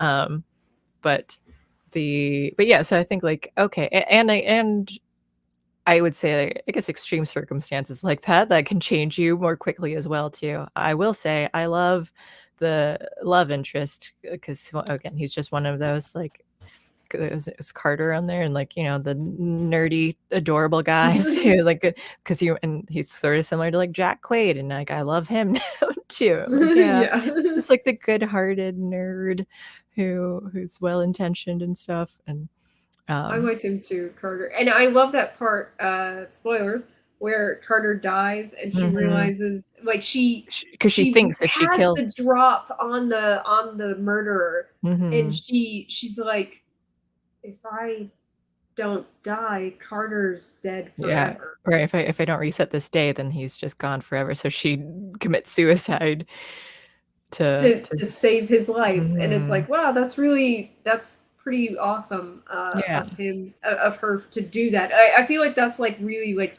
one of the pivotal moments in the movie, because it really shows that she she's gotten past all this superficial bullshit mhm. But of her life.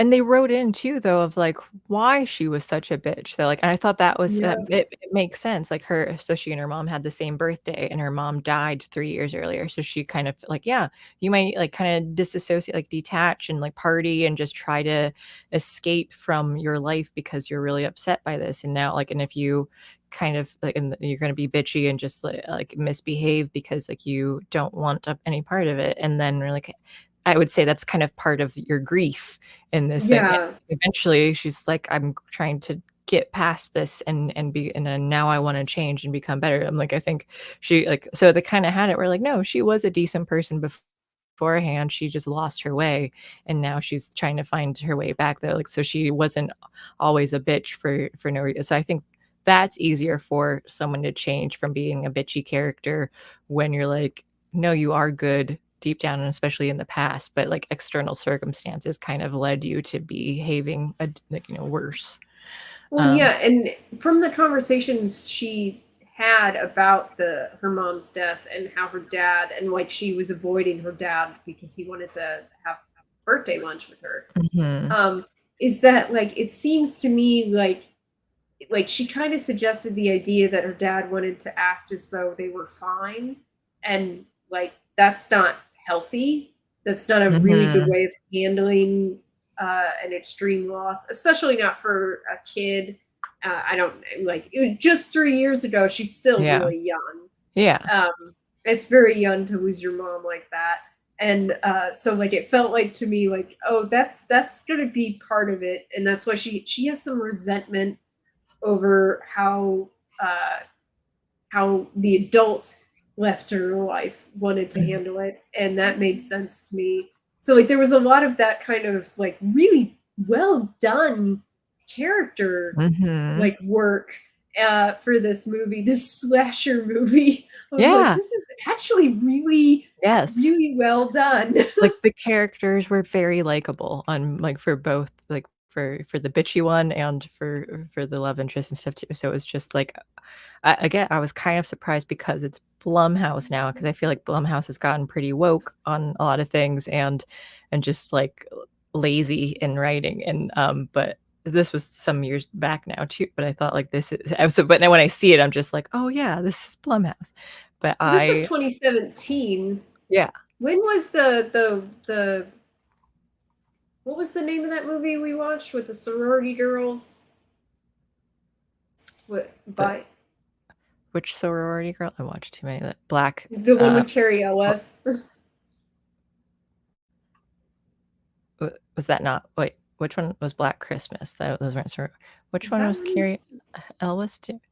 Is that Black Christmas? That might have been Black Christmas. Was it him? What did Carrie Ellis do in it?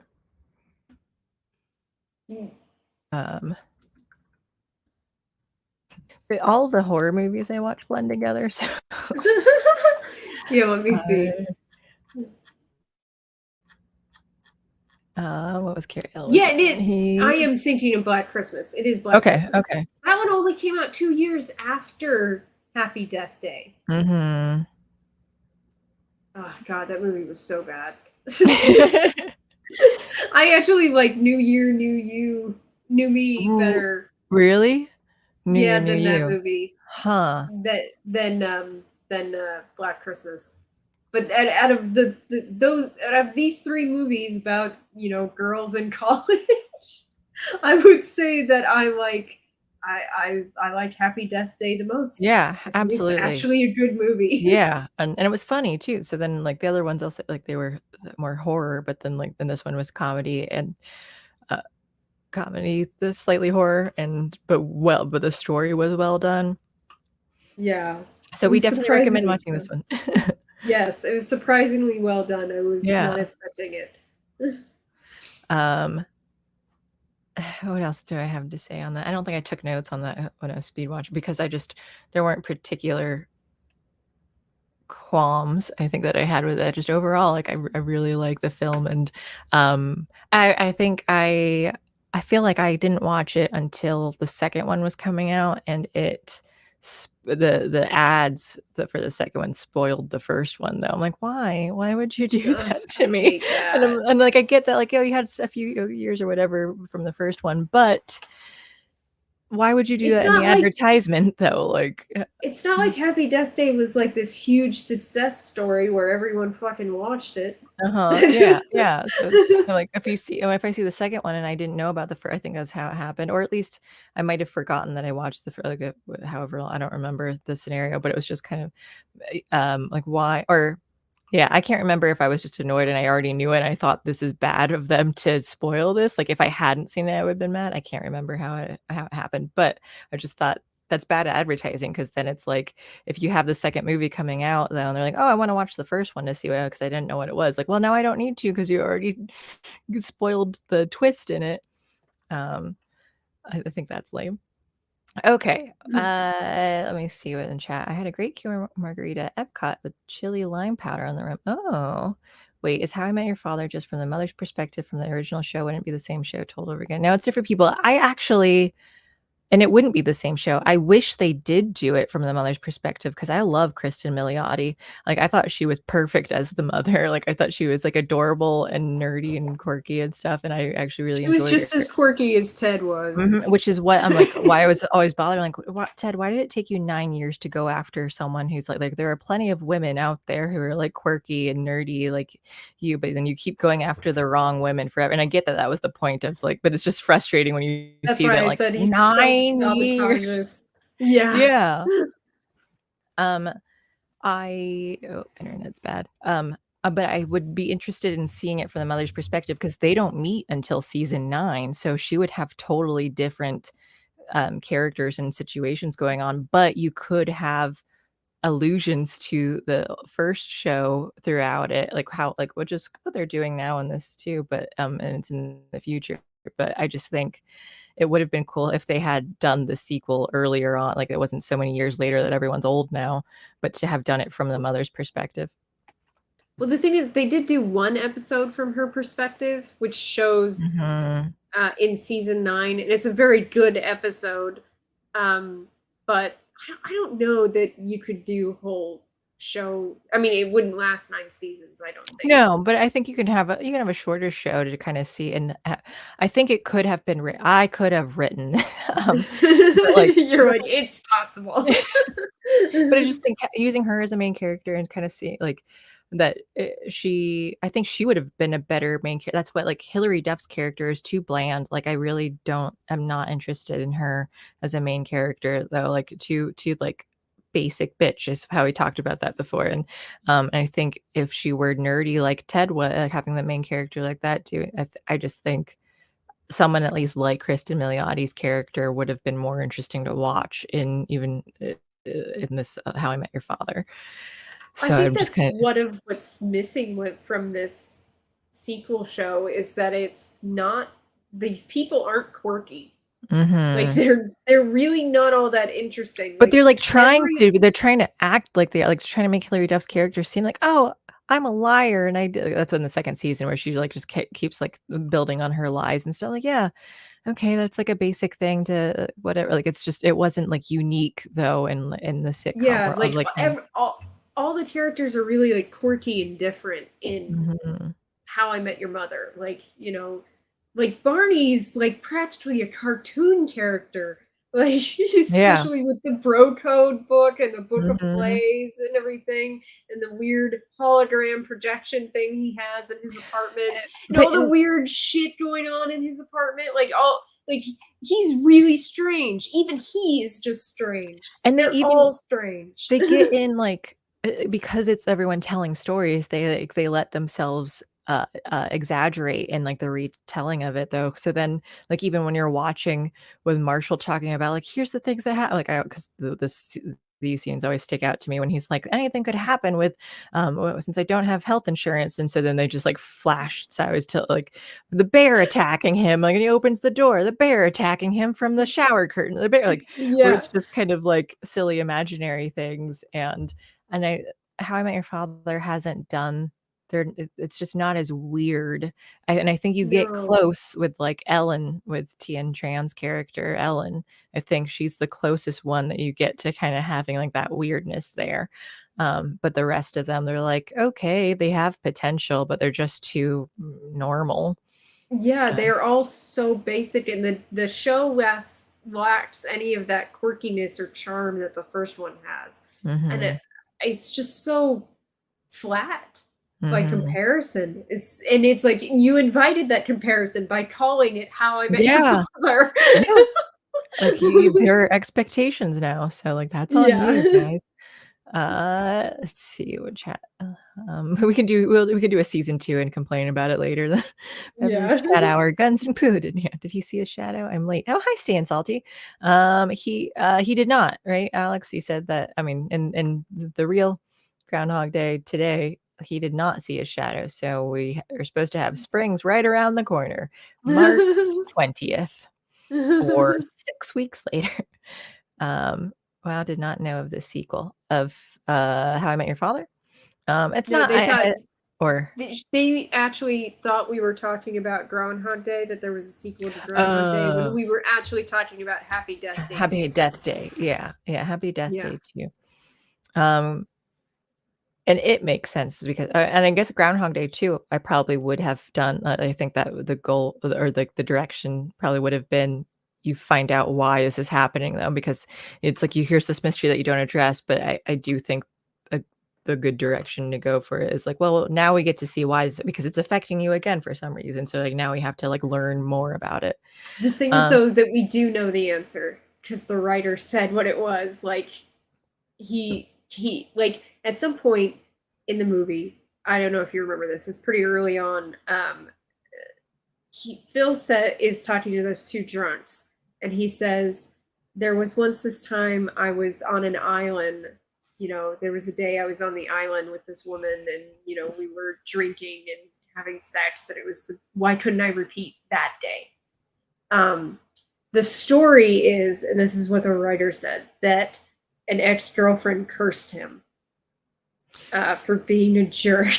Oh. And the theory is that it was that woman from that day who cursed him. But he was like, it was important to the story to know why this was happening or how it was happening. And I agree with that. It's not important.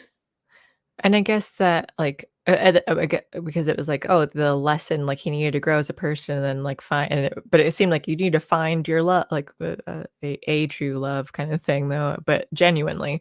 And once he did that, then the day continued, or the next day came, but it wasn't until he like genuinely grew as a person and fell in love. Yeah.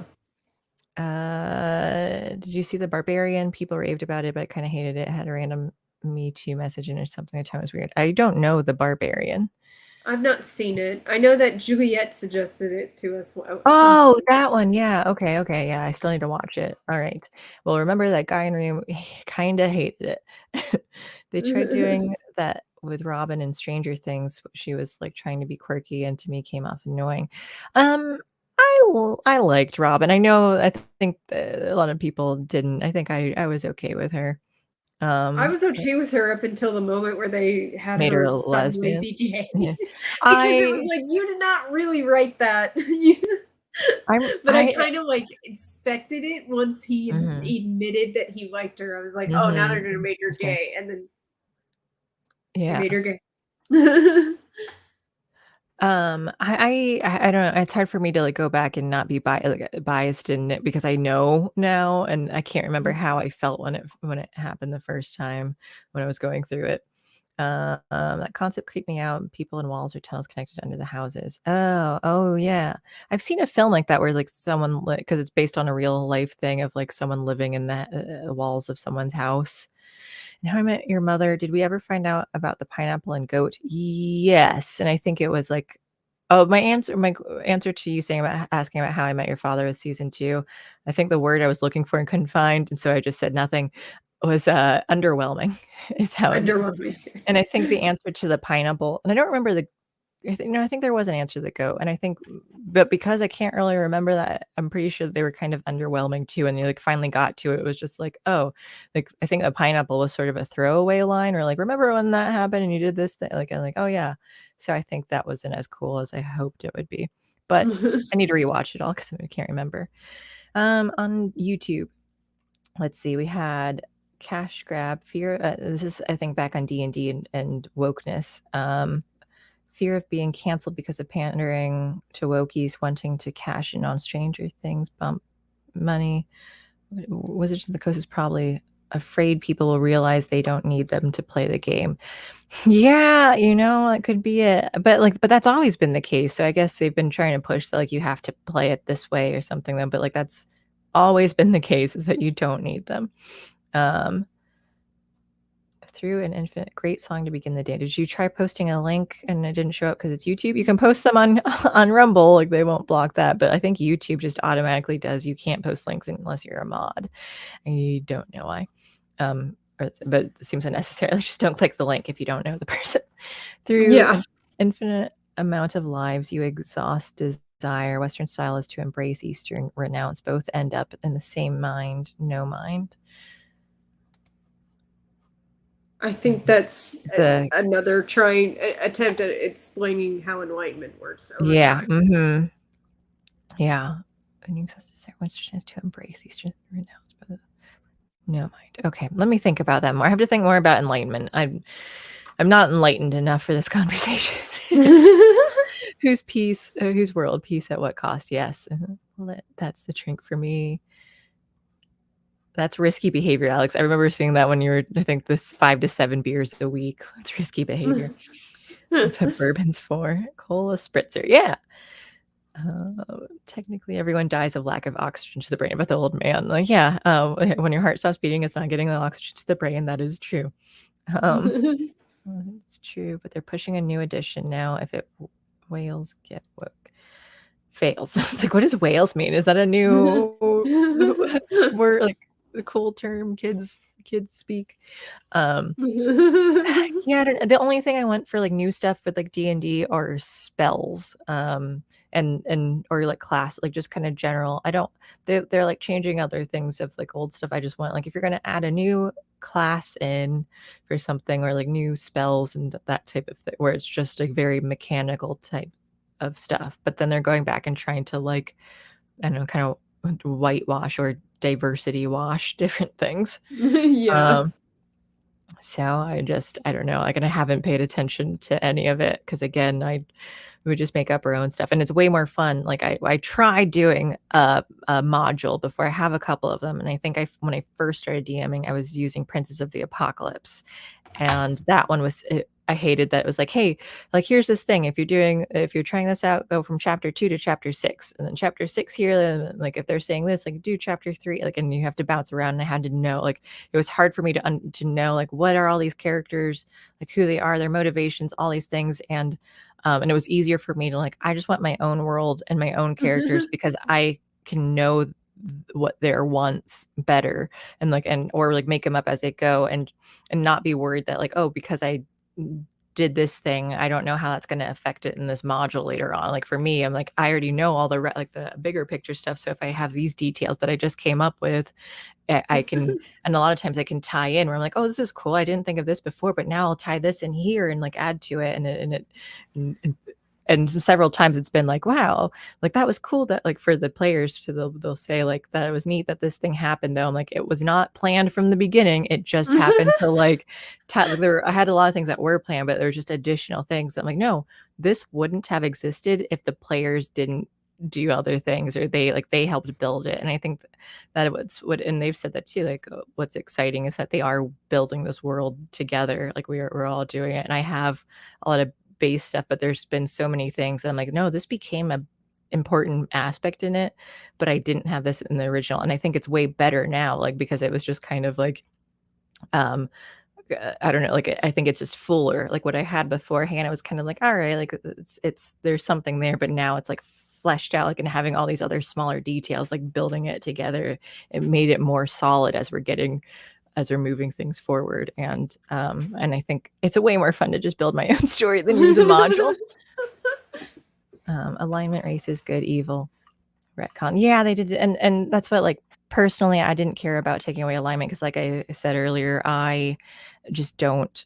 I think it's fine if people want to use that, if their world is going to be like, all metal dragons are evil, all like, what goblins are evil. Like, I don't do that. When I'm like, you have the intelligence to like speak and stuff too, like, you can choose to be so my players, we don't have any humans in the campaign.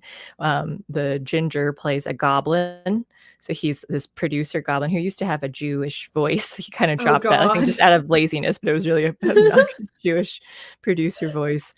And so he's got a goblin who wears like this bright pink hat. We got a turtle, so it's the turtle person. We used to have an elephant person, but he's taken a hiatus. And so they're a Loxodon is the elephant person. We have a rhino person called a Rox. We've got a wood elf, a drow. Hey, which is that everyone?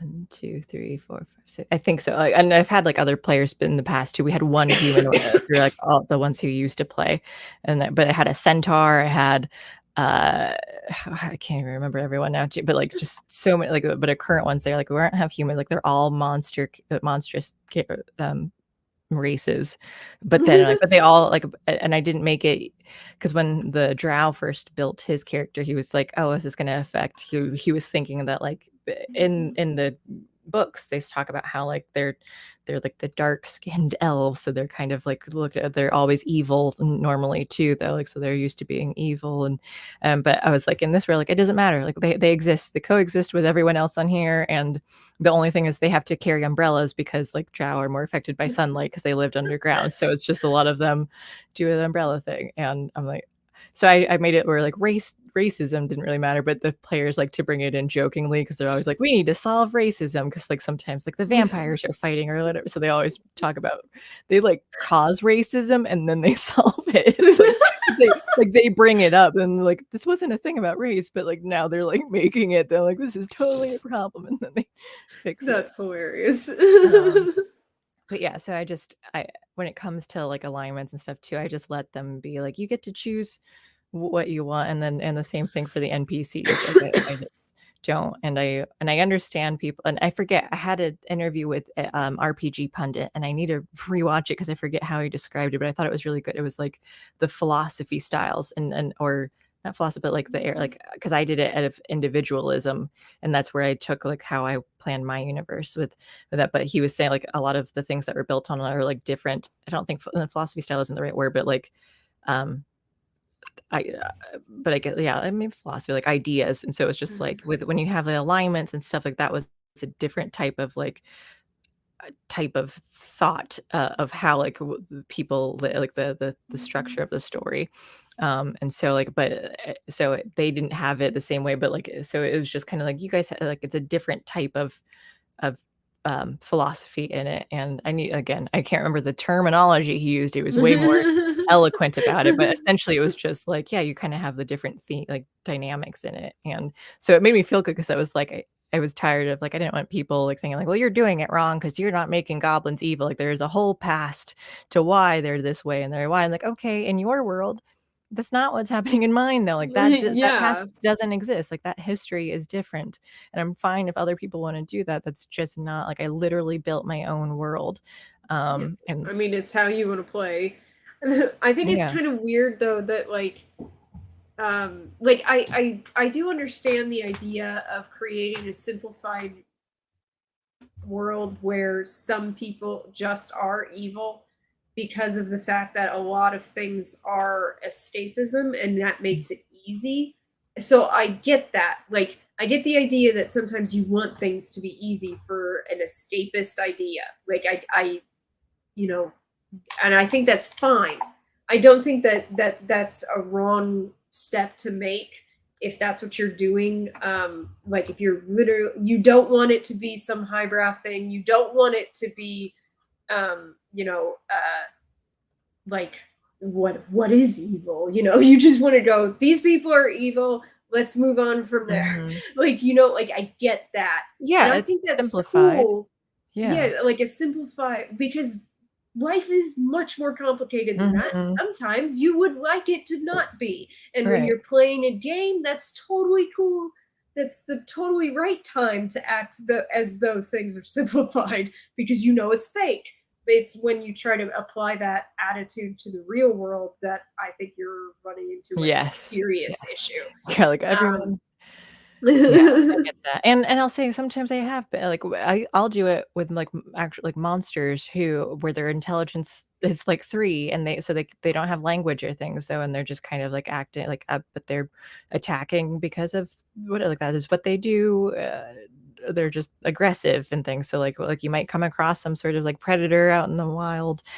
So that would be like, hey, these land sharks, I forget what they're called now, but like they're attacking though, like they're annoying the farmer, and so like they have to go and try and take them, and then they're attacking, so you fight them and kill them. Like it was like pretty straightforward as far as that goes, but because they're not like we have a culture, we have a language, and we're doing like that kind of thing. Like I do have that. It's just when it comes to things being more sentient, though, I'm like, well, then they've got choice, ethos. I don't know if that's what RPG Pundit uses, but that is a good term to use for that.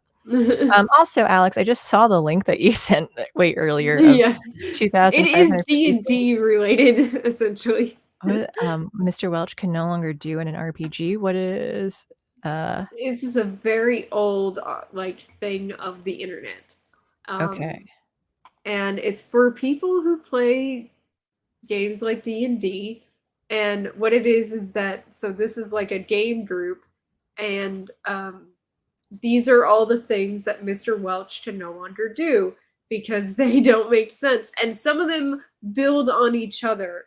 And it's so long, but it's so funny. And I think it got to the point where people just like started adding some of their own ideas to it. But yeah, this is really old. You can tell that the site is like, from like ancient times on the internet. But it's so funny. Yeah, if you have the chance to read through this, I think you'll get a laugh out of it because it's definitely jokes for people who play RPGs. Let's do the first few. Cannot base characters off the Who's drummer Keith Moon. Is that a thing people do? No, that's what Mr. Welch was trying to do. And wait, who's Mr. Welch? He's just a player. Just a player. Okay. A one-man band is not an appropriate bard instrument, but they are fun. There is no gnomish god of heavy artillery. My 7th C character, Boudreaux, is not Southern. Not allowed to blow all my skill points on 1-point professional skills. Synchronized panicking is not a proper battle plan. Not allowed to use psychic powers to do the dishes. How to serve dragons is not a cookbook. My monk's lips must be in sync. Just because my character and I can speak German doesn't mean the GM can. Not allowed to berserk for the hell of it, especially during royal masquerades. Must learn at least one offensive or defensive spell if I'm the sorcerer. Must not murder canon NPCs in their sleep, no matter how cliche they are. Ogres are not kosher. Plan B is not automatically twice as much gunpowder as Plan A. I will not beat Tomb of Horrors in less than 10 minutes from memory. Collateral Damage Man is not an appropriate name for a superhero. When surrendering, I am to hand the sword over hilt first. Drow are not good eating. Not good eating. Polka is not an appropriate marching music. Okay. Yeah, I like these. The NPC thing, that reminds me. What was it?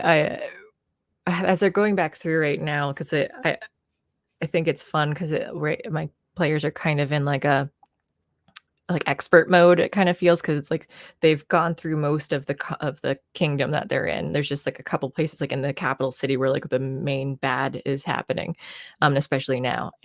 But they're like having to go through now that they like released all of this evil. They're like kind of going back through and traveling around, but for like different reasons. Like first they had to collect these keys, and now like and then they were just trying to like figure out what's going on, collecting some other things too. So they're just different things that they're trying to get back together. Like the god that they accidentally killed, like her essence still existed in that when she like died in there, and it was released into the kingdom now too, because all that evil energy is like, so she's there too. So they're like trying to find it and collect that, and just like other things going on. But so it's kind of fun to see them coming back through, and just like all the things that they fixed are like bad again because of all the problems that are going wrong though, and just for different reasons. They're like, you saved this place earlier, but now it's crumbling because you released this giant evil void into the world. But they, at one point when they visited this one place, like there was this one puppet that he's being puppeted by someone that's always like off screen though, so you just always see the puppet hanging around. But like he came in, and it was like a murder mystery mansion that I did the first time around. So like they're in here now as like the world's ending, but like the puppet comes in carrying this like bag of stuff as they're about to leave, and they can see like arms and legs sticking out of this bag from the puppet. And then like a couple of the players are just kind of like and one player says, this world has a lot of fully fleshed out people that live in here, but sometimes we just gotta pass them by and not engage. You gotta not engage and just pass them by, because they wanted to like here's this prompt, here's this hook that like might happen. I don't think I actually had I kind of had an idea like this character, this puppet thing is like questionable as far as like morals and stuff go. So like, why does he have body parts in there? Who knows? And so they were gonna like address it and make it a thing, but then the other guy was just like, I just like his description of like this world is fully fleshed people of like that are like interesting and weird, but like sometimes you just gotta not engage because like they had to go and like we need to save the world and do something else, and they're just like, yeah, okay, and they like left. And I'm just like, just gonna let it go.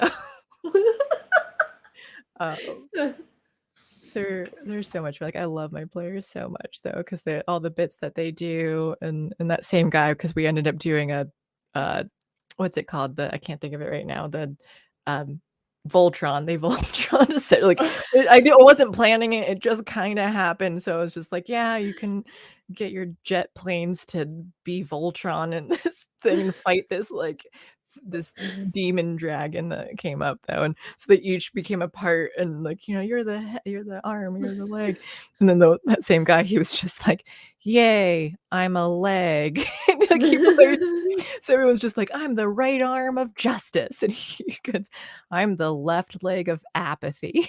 And he just played. And he kept rolling poorly too, so every time they tried to like take a step, they'd like collapse, they'd trip and collapse because he kept like critically failing. Oh god. So it just like ended up playing so well. You were like the Mr. Welch of DMs. Yeah. Because I just let it happen, like the improv thing of like, well, yes, and like, okay, that's what they're doing. Like, yeah, we'll let this out. Like, it's not impacting full like in the real campaign. Like some things are canon, like yeah, that did happen, but it didn't really matter. Like we kind of, so sometimes it's just like, here's this silly thing happening on this session, and then we get back to like the real stuff later. But I do let a lot of silly, like, oh, the monk wants to jump off this mountain and punch a dinosaur. All right, that's fine. Like, yeah, you can do that. Oh, I just hang on a second. Birds. Yeah, hold on.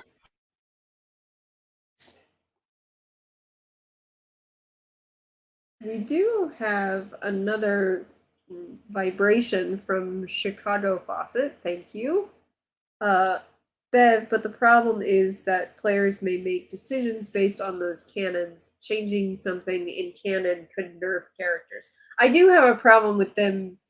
Like, I actually think, like, a lot of game books and game systems were going wrong a while ago, like before going woke, because Really? they kept making like worse systems. It was sort of they kind of reached their textbook phase, where they're like, let's move around pictures and so that all the pagination is changed so people can't use the past one. And I feel like that was going on before they started getting woke more recently, is that they started like, we're changing the system not because we think these changes are better, but because we want people to keep buying the books. And I already was having a problem with them doing that, because I was like, I know what you're doing. Like, you're not making these changes because you think they're good. And that, to me, I'm sort of like, then just write more expansions. Don't try to change the system. That, like, I feel like, update the system if there's problems with the system, that you've created. I feel fine with that. But sometimes I think they're just updating to sell new books. That's absolutely what they're doing. Yeah. Yeah. Because they're a business and they're trying to just like, what can we do to stay relevant or make them want to keep buying stuff from us to keep the business going? Yeah. And so just make expansions then. Yeah. Thank you, Chicago Faucet. He says, but the problem is that players may make decisions based on those canons. Changing something in canon could nerf characters.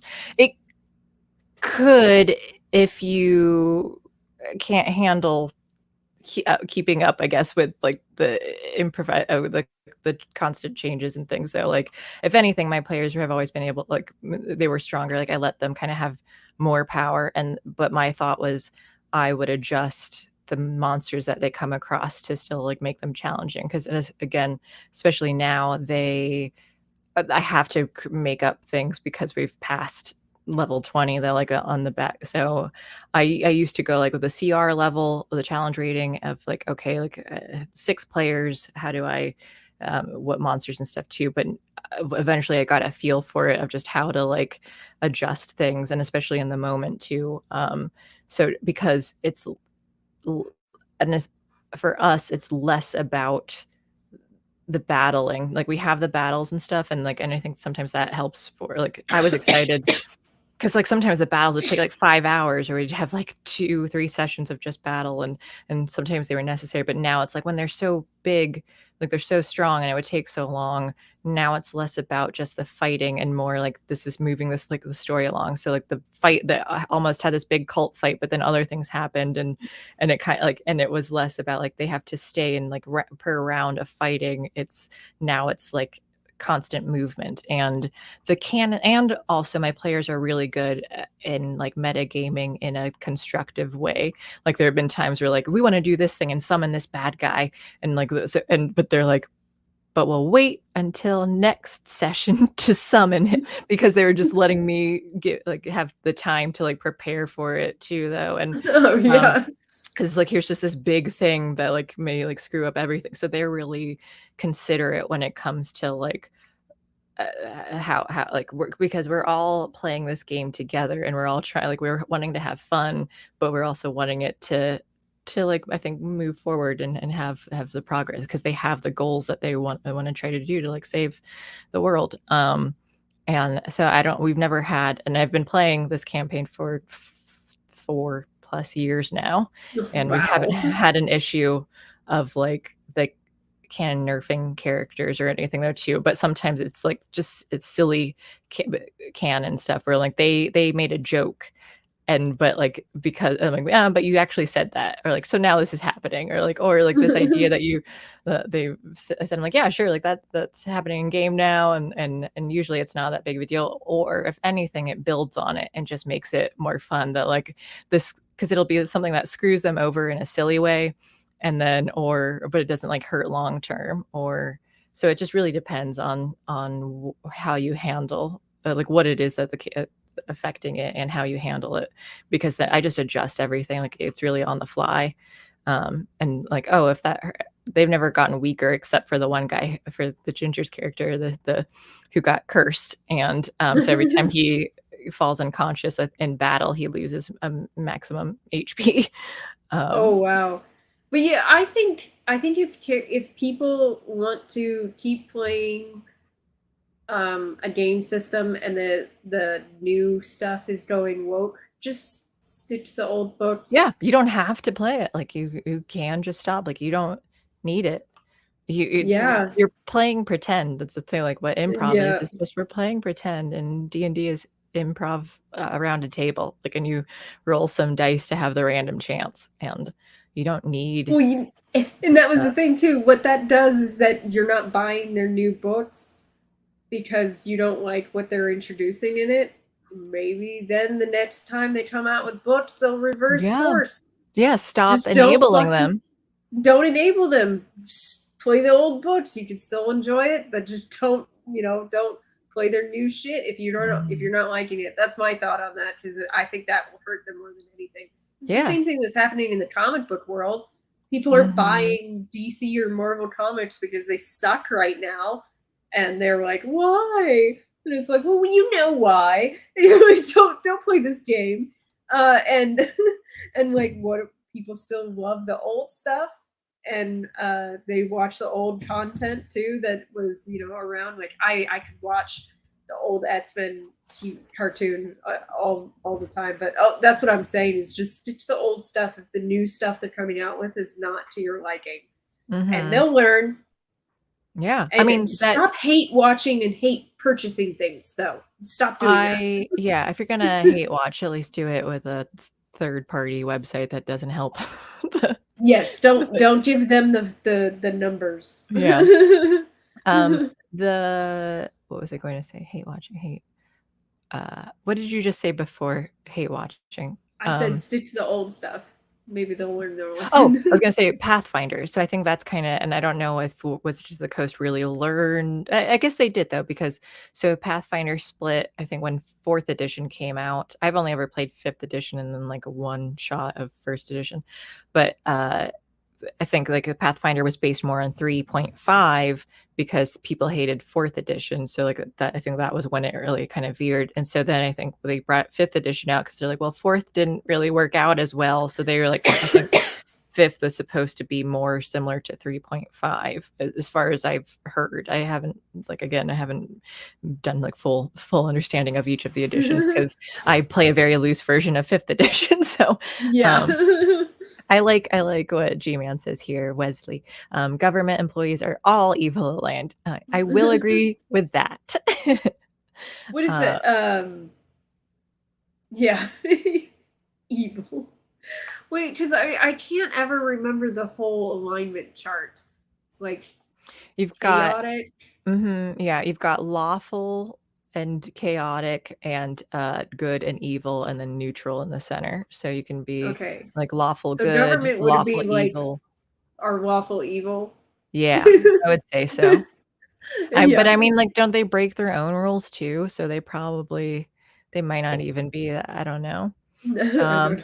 I always like to say, and I have a D&D rap song that I wrote a few years ago. Someday I'll perform, like record it. But one thing I always joke that like chaotic neutral is like the worst alignment to be, just because people kind of feel like I can do whatever I want though, and like, oh, I can try and murder this guy because I'm chaotic neutral, but I'm also a good guy, but like I can initiate them, like, so people always like misunderstand that, and then I'd say half orc barbarian is original because everyone always says like I'm a half orc barbarian. I'm like, yep, that's the go-to move. But what was the alignment? Oh, I even for my players too. I told them like up front though, like because in the first time I tried this campaign with other friends, they went murder hobo-y, and it was really annoying though too because it was just like I have this story that like quit threatening every bartender that like barkeep that you come across in the tavern, and it was just like I hate it. So then in this one here, I was kind of like, you guys, if like you come across these scrolls that are sent to you that are like help wanted. It was like in search of a true hero. So it was like their goal was to be a hero on here, and like even if you're not like the purest person, that's fine. You're just not evil and trying to murder everyone. Like that was all I was really trying to go for, is that like your goal is to be a good person, and however that kind of like comes across, like it's fine. But and I don't do alignments. And I think it was Matthew Colville who kind of talked about how he does that. I think he, because he does a lot of RPGs, D&D talk on YouTube, and he said that he doesn't like, you don't start making a character and say like I'm this alignment, because people will try to like play to that, or like or just say like I can do this because I'm evil or whatever. So he does like, you play your character for a while, then you write what it is after you kind of get to know what your character is doing and stuff. Like I'm behaving this way, like, okay, you're this alignment because of your behavior like that. So that way you're not forcing it or playing it wrong or something too. It's just like, so you don't think about it like, oh, I have to act this way because that is my alignment. Like, no, you act the way that your character is, and the alignment follows after that. And it just like, describes you, like it doesn't define you, or prescribe versus describe. It's funny so I play a lot of RPG video games where you do have to make a lot of like morality choices usually, like and including just in how you talk to people, you know, and that goes all the way back to like Vampire the Masquerade Bloodlines. And sometimes I am kind of chaotic because I will be a total asshole to people. Like they say something stupid and I like, and they give me an option to be a dick, and I'm like, that's the option I'm going with, the being a dick. And then like, but then like when they're like, when it comes down to like actions, they're like, you can kill this person or you can let them go. I'm like, I'm gonna let them go. Like that is my instinct. That's what like I would say like at the very least it's a blend of like chaotic neutral to chaotic good or something though too. And I think that's pretty much where all my players like kind of sit in. Like and sometimes it like because they get a little bit questionable like some things, but they've never like veered really into evil and they've never really been very lawful about things too. So they're always like kind of like that's among where I'm at. Usually I'm not I don't care about like a lot of the rules that the world is set up. Well, you're not supposed to do that. I don't give a shit. Like that's my attitude.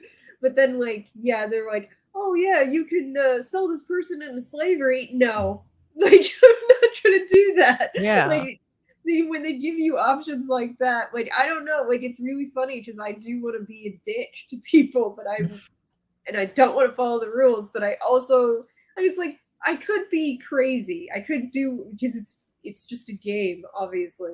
But I don't know. I don't want to be the bad guy by the end. I'll be the smart aleck good person, apparently. And maybe that varies too, like because in a video game they have so many like the responses are like are set as like there might be a number of them, but like there's only so many. As the Yeah, that's DM, true. It's I very can limited. react specifically to what they said, and so then I can Yes. be like offended by this. I can be whatever. I can be upset, and like in that Yeah. and what you say to them affects what's going to happen. Like you might not get any information now because you are such a dick, or because like Although you do run into that in RPG video games too. yeah. Like, Oh yeah, I'm if sure they can you're get too much elaborate. of a jerk, you cut off Mhm. dialogue with someone. You can. But and I think that oh go ahead.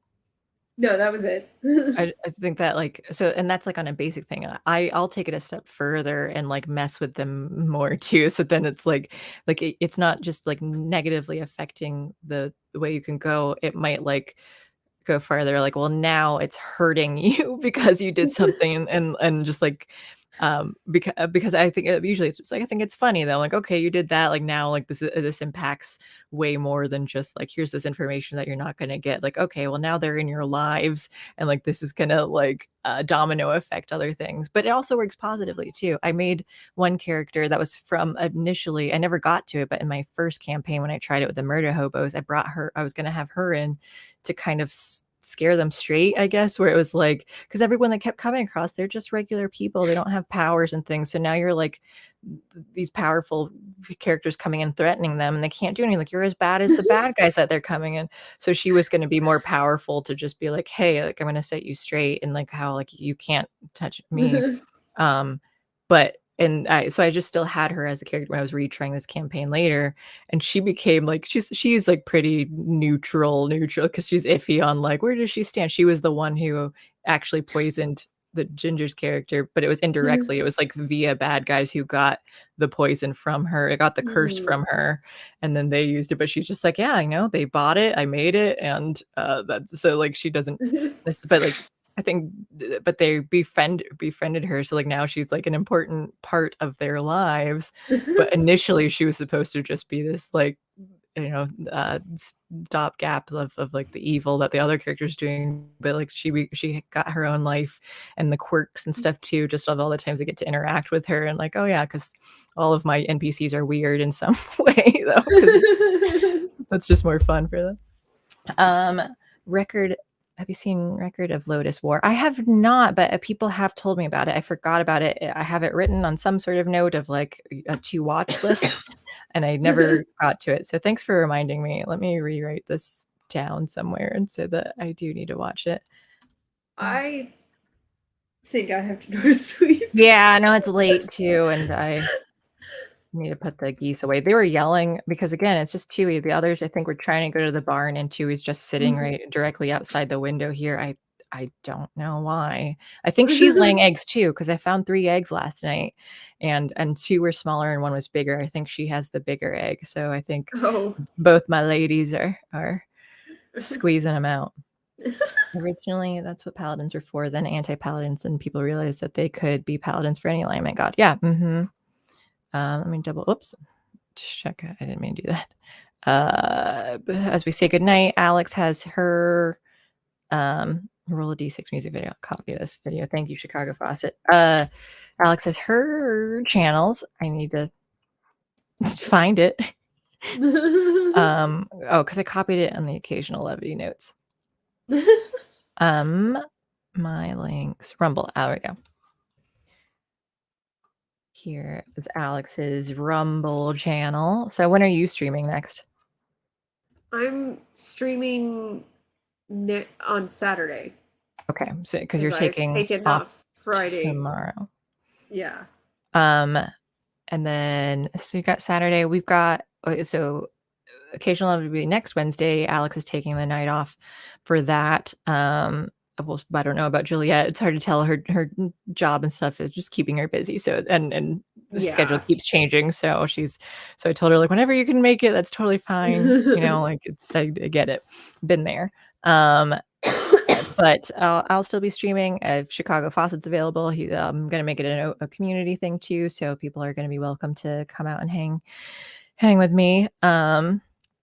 And next Thursday, I think we're doing a Valentine's themed one, right? Said we were gonna do Romancing the Stone and the Lost City. Yeah, and I was just making sure that was next week. I forgot we didn't have planned for like the decades thing too, because I had Rick and Morty, and then we had a Demon Slayer. But I'm thinking we might be, because like I have less to talk about with Rick and Morty, of Justin Roiland, because we did already cover that. We might be able to just do both of the like animation for the last week if we wanted to do for the 16th and do like the 1900s or 1910, whatever the next thing is that we're doing. So we might be able to do that instead. Yeah. But next week is Romancing the Star and Stone. I keep saying star. I don't know. Romancing the Stone. And I just really love stars. Romancing the Stone and The Lost City and The Lost World, The Lost City. I forget. The Lost City. Okay. I can't remember the last words in these movies. Know the titles of these movies. Okay. No, Romancing the Stone, The Lost City. Romancing the City, The Lost Stone. Got it. Which I did just watch The Lost City today. I'm going to watch it again because it was enjoyable. Oh, I watched it not too long ago, but I was definitely going because I wanted to watch it and take notes on it as like, hey, this is my I'm paying attention to critique it and stuff. But I'm glad you enjoyed it because I did. Like I said, I wasn't sure where you'd go in comparison, but I just thought it was very fun. We can't get into it now. I need to say no. Next, I'm just gonna say I enjoyed it. That's. Yeah, good. Okay, well that makes me happy. Now I don't have to worry like what's she gonna say? What will her reaction be to this? I need to really copy these over. Tiny Link. Is your Tiny Link still working? Did we confirm that? Yeah. Go ahead and drop it. Alex's Stripe. That, and then where's my subscribe star somewhere? Subscribe star. I got Discord. This is harder when it's two websites when we're streaming to both things. I have to keep copy pasting everywhere. And that's still the right link. It still works. Good. And all right, I think that's everything. So next Wednesday, 9 p.m. Eastern. Next Thursday, 9 p.m. Eastern. Alex has streaming on Saturday on her channel. Alex, are you going to stream Hogwarts Legacy? If it comes out on Xbox Game Pass for PC, I'll do it for a members-only live stream.